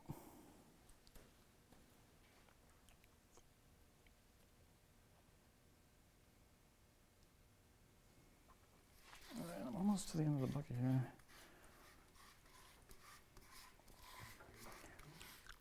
This could have been a little bit thinner and it still would have been fine. It's not gonna, again, this is just to be like lighter so it doesn't crush the face too much or at all. I don't want it to crush the face.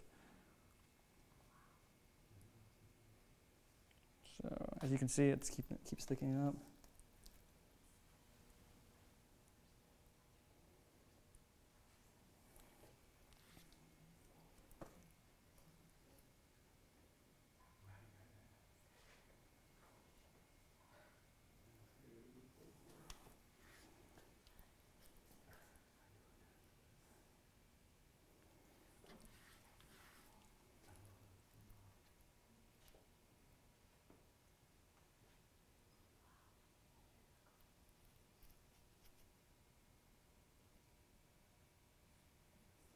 So I'm just going in and like I'm just making sure there's no little like thick of divots. I don't want like, so like right there I'm gonna fill in because I just don't want. I've kind of made this, I made this thick enough that I could probably, once this is dry, pull it out. And it should be okay, but I'm not gonna do that. I'm gonna make a couple more layers because we're gonna kind of, this is gonna get kind of abused a little bit, so it needs to be thicker.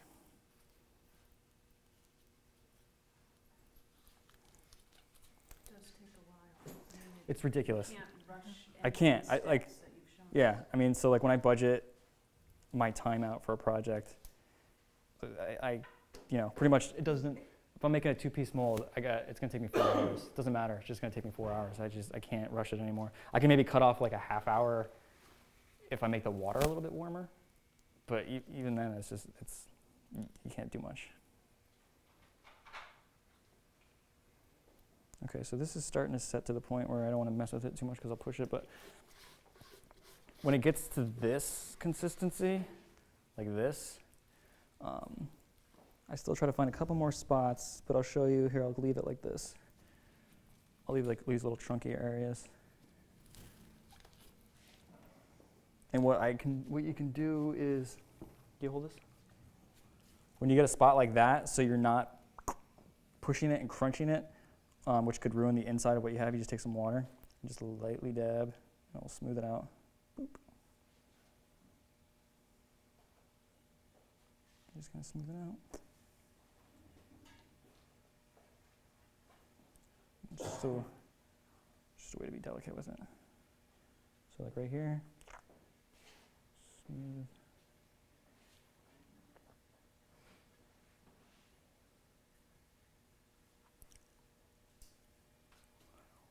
This last little bit.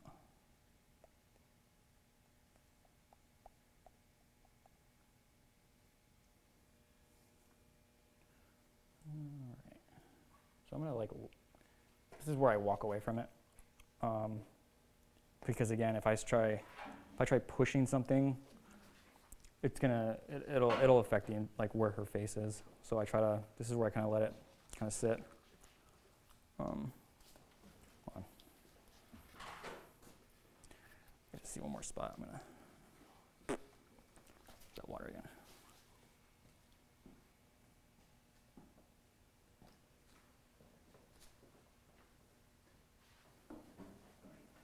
What was it that Johnny Depp was getting cast for? It was Sleepy Hollow. I don't even think, maybe, I don't know if there's a nightmare sequence. They might have cut it, but they cast his head for something. Maybe they never used it, but it was, yeah, I know the makeup artist, I know who it was, and he was talking about it in an interview, so it was pretty funny. All right, so this is done. So so this is where I leave it. I don't touch this until it dries. I don't. Yeah, so this is like, I could kind of put a fan on it, but I wouldn't do that because it could affect the integrity of the plaster itself. So I just leave it alone. Yeah, so when I'm at this spot, I don't know, I'll go clean up stuff or throw stuff away, but so now it's like a waiting game. Once I start to see that sheen kind of go away, I think I'm gonna do one more layer, and then we'll let that sit. What time is it? Oh, it's on. Okay. Yeah, we'll totally be able to pull this out of the mold before we're done, and then because I really want to show you how to clean this all up and how to make it nice and presentable for doing the makeup stuff. What is the normal drying time for that stage?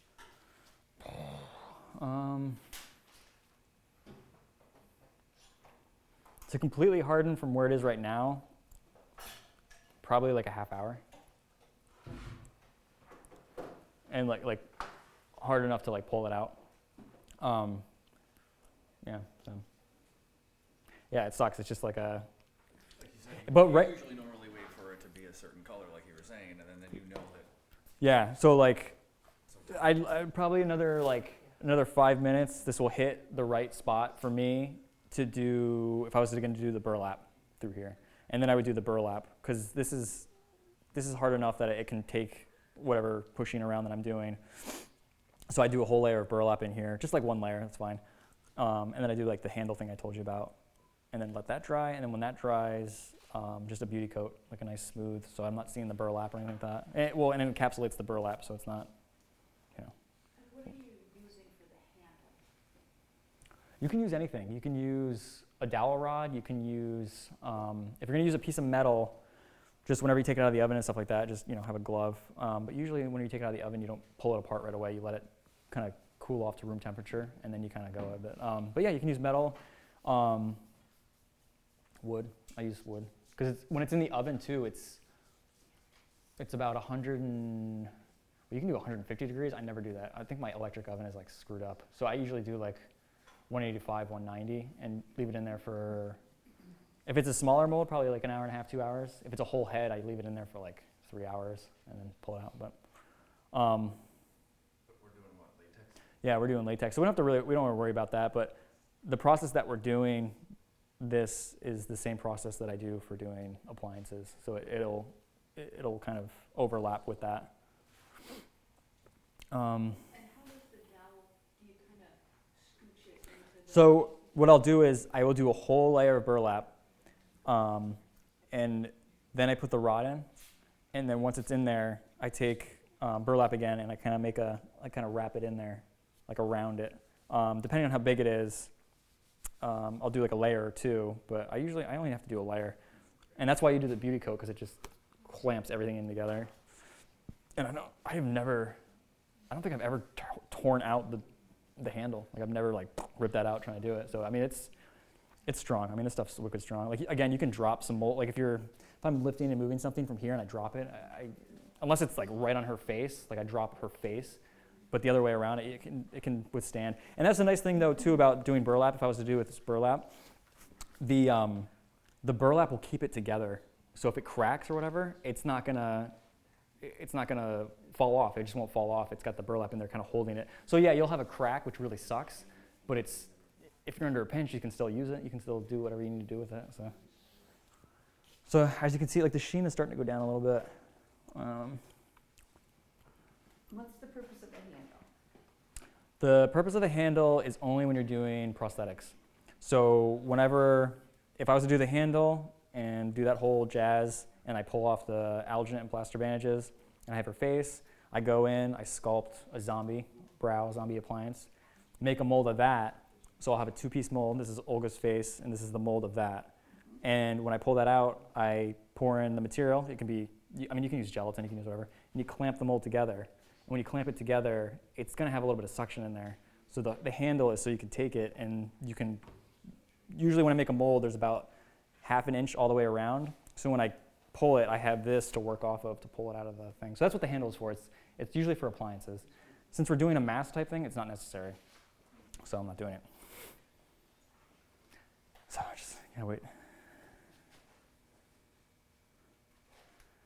Yeah, so I don't know if you guys can see, if you want to come over here and look quickly.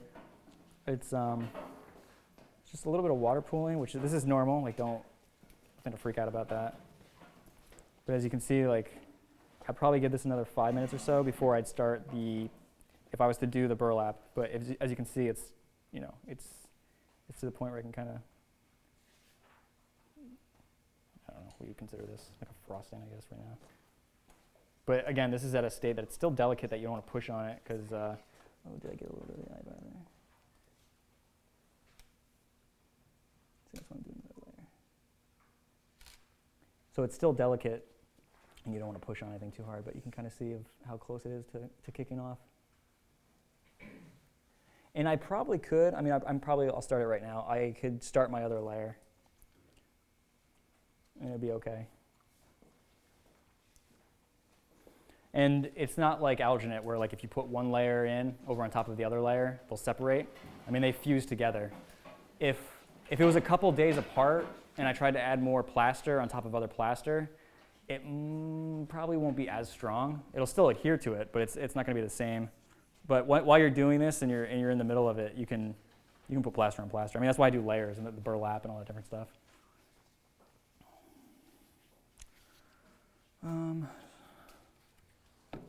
Here, let's use this bucket now for the second plaster. You can also too, if you want, you don't want to touch this, you can look at your bucket of where you mix stuff and just kind of get an idea of like what it's at. Like right now, it's still at like it's almost like a doughy consistency. Yeah. If I really wanted to. If I really want, I can do the same thing again where I take water. I'll cover that eye.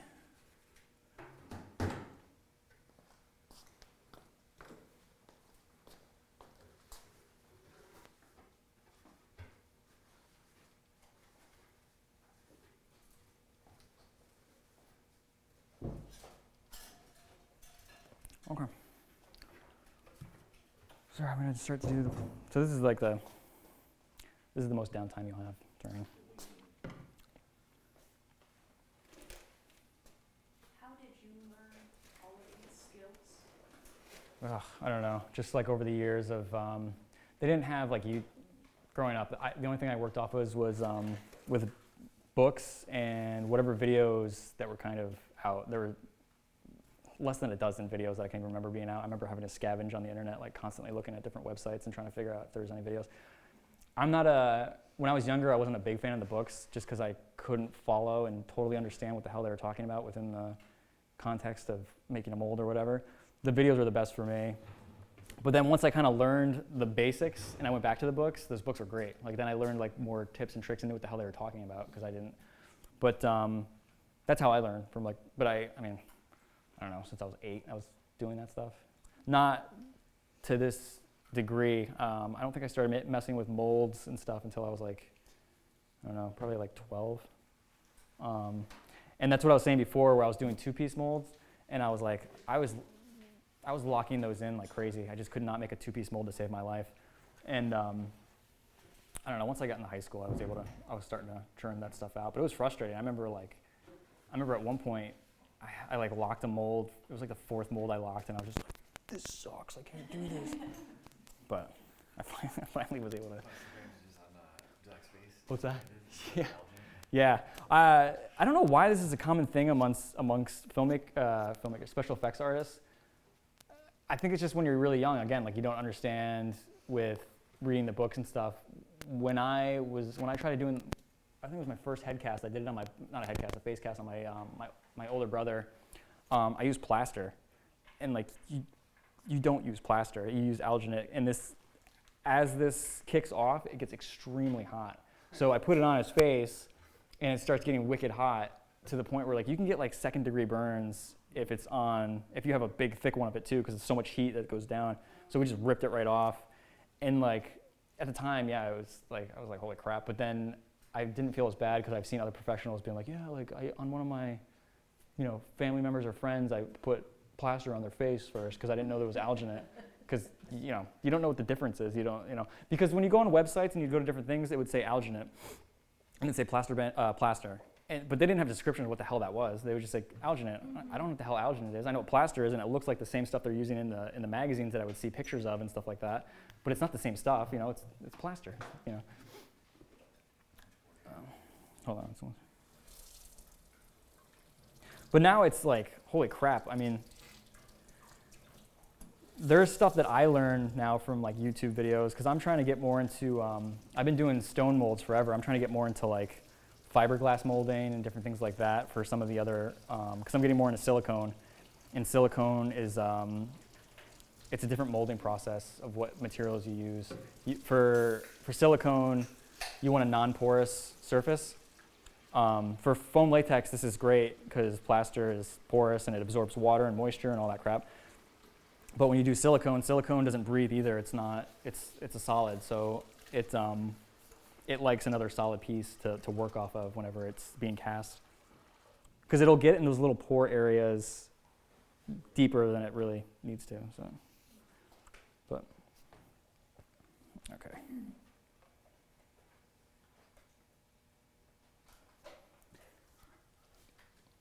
Okay. Yeah, that's way too much. Sorry. Just pour this in. Okay, I'm trying to think. This should be good. I can always do one more layer if I really need to.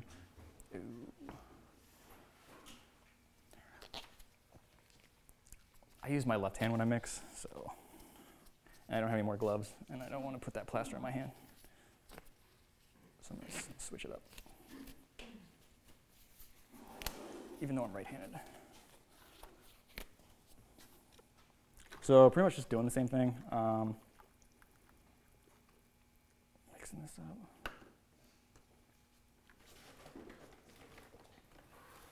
I think this is, I'm comfortable with this enough now that I can pour, I can kind of pour in a lot more.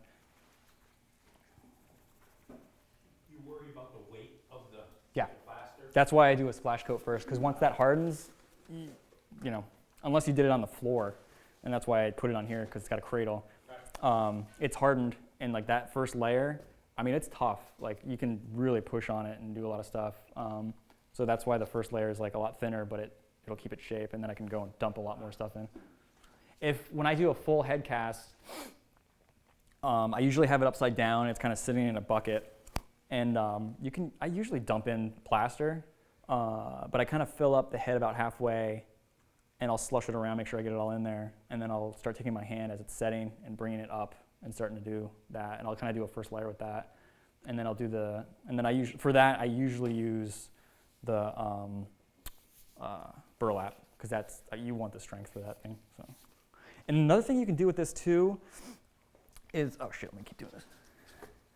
Another thing you can do too, if you really, it's the only thing I know of. Didn't you ask me about if you can make it any stronger? There's one thing that just popped in my head that you can do is you can take a plastic bag and put it over, and the heat that this takes off stays in there, and it'll make it even harder. So that's the only thing I know that'll help strengthen it a little bit. But I don't know to what degree. I usually don't do it. I had a little experience, I go back to a little experience with doing plaster molding for architectural elements. Mm-hmm. In the old days, they used to use hair. They used to mix it to strengthen it like fibers. Oh. And then we used to also use like strips of fiberglass in between layers. Oh, really? And it would strengthen the, like we do plastic molding. Yeah. We go along the wall and we put fiberglass in there. Yeah. But that had to last forever. Yeah. Horsehair, I think they used to. That's crazy.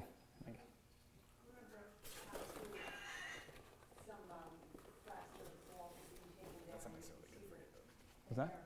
The horsehair inside. Like if you're gonna use that on that, it probably wouldn't be necessarily. Yeah. I'm gonna make this batch thicker because I don't really need it to be. It doesn't matter if it doesn't need to pick up any detail.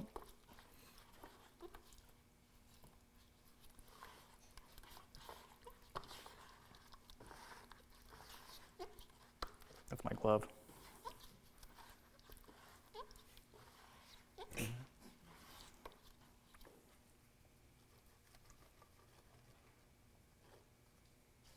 I don't think I need it.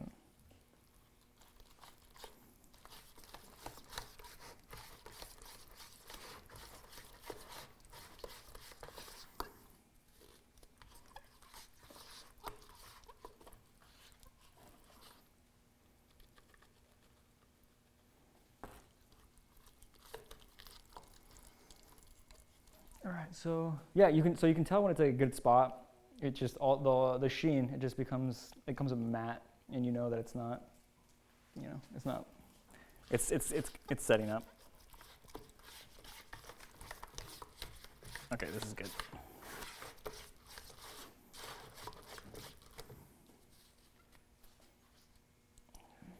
So, just doing the same thing again.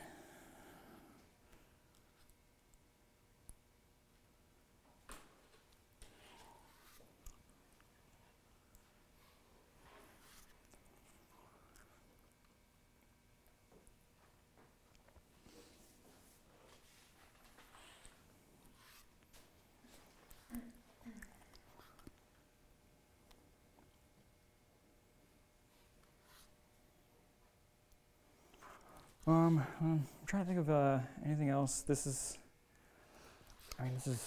just kind of the process that you do. There's not. Do you remember what was your first life cast? Like, who did you cast? My brother, who I put the plaster on his face. I'm trying to think of the first one that I did that like was a good face cast. I can't even remember. It was so long ago. It was definitely one of my friends because we were making short films and stuff like that. So, but it was frustrating. I mean, and stuff was expensive too. I mean, those videos back then were like, some of them were $60 for an hour, depending on what they were teaching you. And like that crap now is on YouTube, and I'm just like, jeez Louise. What percentage of your work is this versus zombie makeup and blood? You mean like, oh, you mean like straight just makeup, like out of the kit kind of stuff? Like, where I don't need to make molds and stuff like that? Yeah, and also your, blood from bullets, and I know you do a whole variety of different things. Yeah. I don't know. I've never really thought about it. It's a good mixture. Usually, when I'm on a project, I'm doing it all. Like that, all that stuff is included. Like a prosthetic, some type of prosthetic. There'll be blood. The film that I'm going to be working on in a couple weeks has gunshots, has prosthetics, it has fake head, like it has everything. And that's a lot of the projects I'm on usually do all of that. I kind of like the ones that are just quickies, and I just have to go on and like shoot somebody or whatever. Like those are the quick and easy, and I'm in and out. I mean, I like doing this, but it's the molding for me is just like, it just takes forever. I can't speed this up anymore. That's why you want to get employees in the system. Yeah, I know. Hand them over, say make them all. Yeah. Right? Yeah, Sean. I wonder how many people Tom Savini has working for him or had working for him. Oh yeah, I mean, the problem is my budgets. I mean, I have a budget that I get paid. I don't have enough to pay somebody. I mean, I could probably throw somebody a couple bones of like, I don't know, $20, $30 here, but it's more like if somebody wants to learn something, like, yeah, totally. To trust somebody with a mold, it's hard. Like I don't know, it's hard. It's yeah, because I have deadlines, so if something gets screwed up, that's a lot more. It's a work I got to go back and do. I mean, I could probably, I'm doing it with you guys, so I'm showing you how this is done. So I mean, I just don't. The problem is I just don't have the time when I'm on a project to teach people how to do this because I need to get this done, or I'm screwed. And so. And you only got one chance on this mold, right? Yeah, and then you got to do it all over again. Perfect example is this project I'm working on right now. I did a head cast.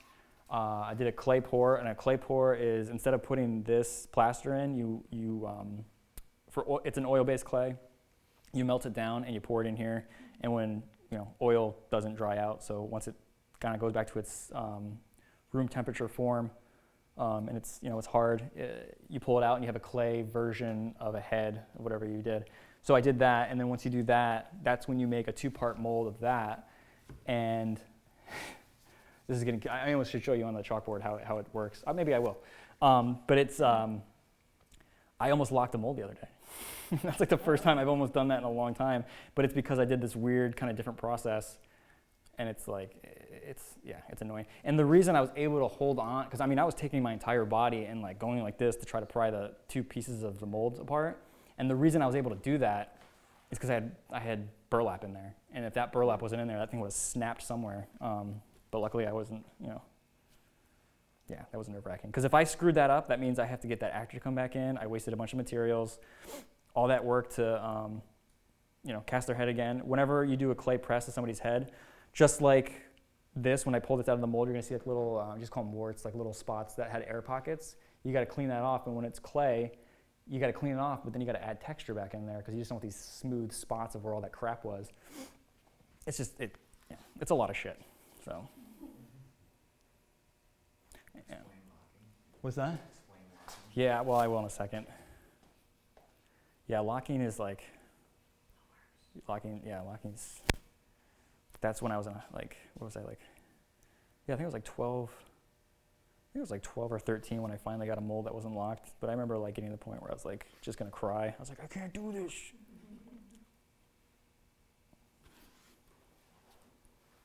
Once you figure it out, though, it's, you know, it just becomes, I don't know, it becomes secondhand. That's what I'm saying. Like I don't know right off the top of my head how much to tell you guys water to use, because I use pretty much the same kind of buckets all the time, and I just know that I just need that much water to mix this up to do this layer of whatever the hell I'm doing. All right, this is almost done.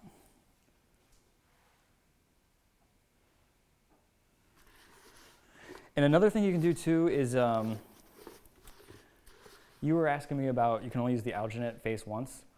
What you can do though, which is really cool, is so you don't have to bring Olga back in if her schedule is crazy or whatever's going on, is once you get this and it's pulled out, you clean it all up, you can put it on the floor if you want, and you can do alginate over it again, and you can get another one out of it. I mean, silicone is why you want to do that, because silicone's it's gonna stay there, and you can knock out like 50 of her faces if you really need 50 of her faces. But So what's the difference between alginate and silicone in terms of what would make you the choice between using the two? silicone is if you want to, if you need to keep using it over and over again. So like, again, if you needed like 10 of Olga's faces, you're not gonna, if you keep using alginate and plaster bandages, I mean that like goes way up. And you're better off just spending just a little bit more money on silicone. And it's kind of the similar process of the alginate, which is how this is right now. Like the alginate would be replaced with the silicone, and the plaster bandages, because they always stay hard, is going to be your permanent jacket. So you don't have to, so that's it. And then you got it, and then you can pull it out, and it's Silicone's a little bit more money. Costs a it little is. more It's than yeah, alginate. yeah. How much more money compared to the alginate? It depends on how much you get. So I'm thinking like a gallon of, or a gallon,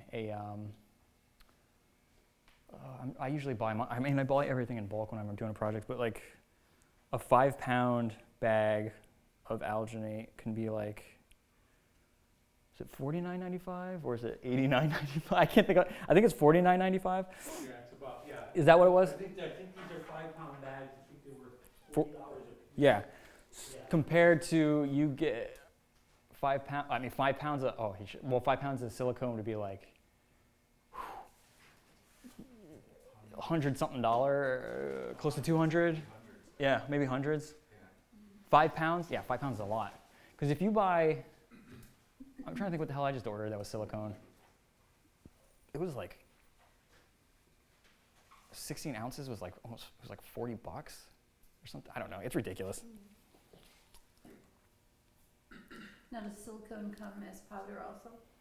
No, good question. It comes as a 2-part liquid, or a like a thicker paste, kind of like a goo, like that's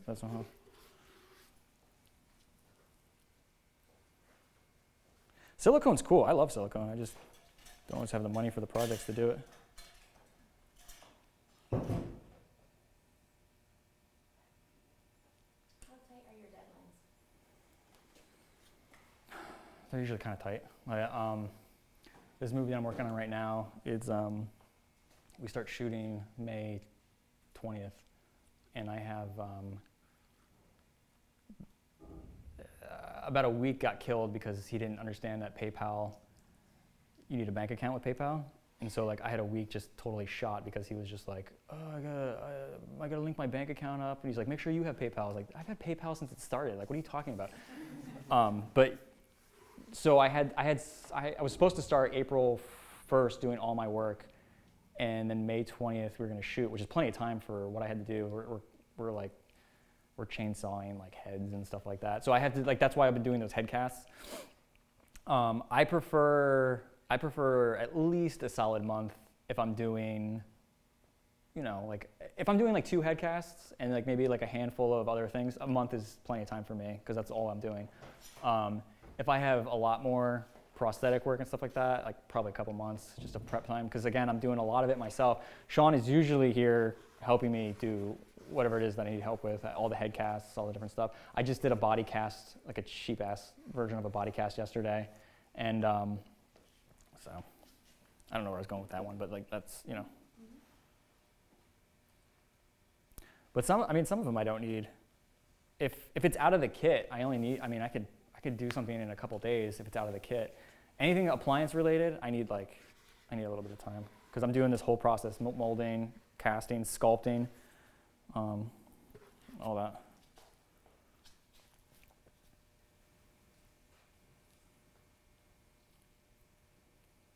All right, you know what? I'm going to do one more little bit tiny thing, and then we'll be good.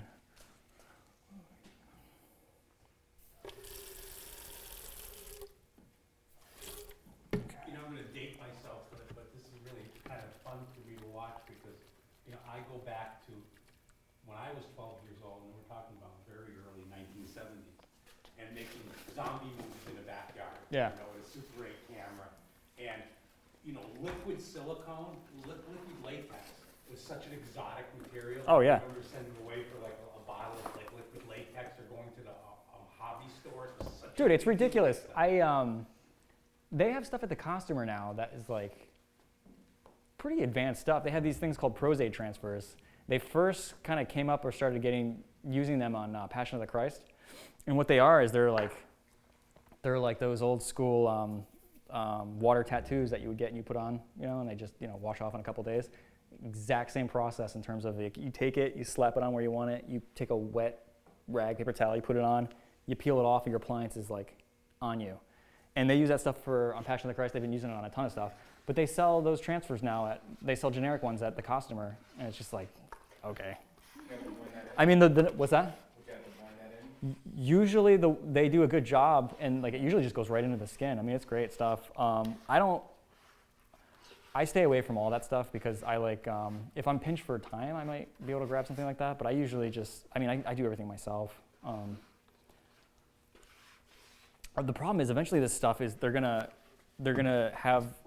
see all these projects with the exact same appliances, and it's just like, you know, you can only. I've seen that bullet wound before. Yeah, you know, there's only like so many like bullet holes and stuff aren't too bad, but like, I don't know, like Wuchi puts out foam latex pieces, and it's just like how many people can go like be in a movie with the same werewolf appliance kind of thing, you know? Like I don't understand that. Well, I remember sending away when we were so excited because in the back of the comic book they had a zombie, it was a rubber zombie mask. Oh, We saved our allowance, it was like $8.95, we said like 1972. Which I don't know, we saved it and got it in the mail, and then we made a whole series of movies just because I know, right? That's awesome. Like so that we kept that thing, it was like in a box. That's the zombie mask. Yeah, Still got those movies. that's awesome. Huh? I should post them, I know. They're on someplace, they're in YouTube or Vimeo. I have.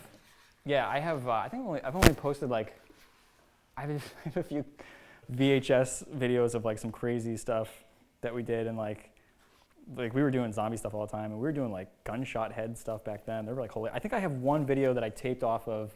I had the VHS playing, and I'd use my phone and I taped it, and it's like my buddy Tom, who looked like he's like 10 years old when we're doing it, and he gets shot in the head, and I was like watching it, and I was like, holy shit, that looked pretty graphic. You know what I'm talking about? It was crazy. Oh wait, I can pull it up on my phone in a second. I'll show you guys. But yeah, I love that stuff. That stuff's funny. It's one of the few industries where you can actually not have to grow up and make a living at it. Yeah.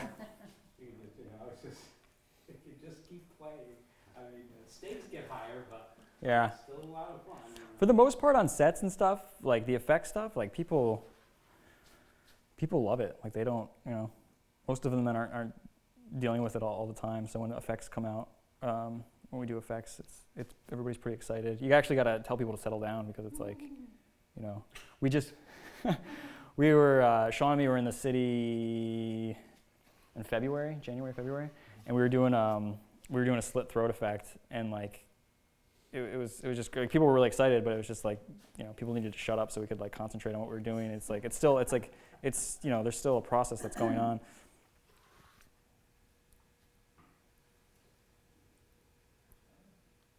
So a slit throat, do you make like a prosthetic that they can then Mhm. actually put a knife Yeah. in and? Mm-hmm. So there's always a.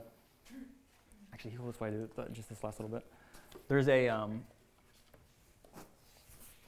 like a bladder underneath first. So there's like usually like a really thin balloon or whatever that's connected to a tube, and it kind of goes out this way. And so you have that, you glue that down. It's already pre-cut, like the slit where the blood would come through. And then from there, I use foam latex, so I have a fake foam latex neck that goes over that. And then you paint it and you blend it. And then I measure where this is, so that I know exactly. And I take scissors and I just slowly cut to where it is, because you can't use a knife on somebody to cut a thing. So everything is pre-cut. And just because of movie magic, their neck's down, you don't see the line. Somebody has a blade that goes in front of them really fast, and they go back, it opens up, and it pours out. So that's how you do it. That's the process. That's how I do it. You know, I'm just going to, there was a time where digital was starting, people were using a lot of digital, and now I think It's insane. People were insane. I don't know. Luckily, a lot of the practical stuff. well, what's great is the people who grew up in the '80s and whatnot were raised on like practical effects movies, like The Thing and all this different stuff, and that's the stuff they like. I mean, you got other people like Quentin Tarantino who are like really into practical stuff, but I think it's making a huge comeback. Digital's always going to be there, but a lot of the practical stuff is coming back. You can see it. I can go back. Yeah. There's like I had this discussion recently. Yeah, I do all the practical stuff, so of course I'm biased or whatever. But dude, I don't know. I was watching I was over watching TV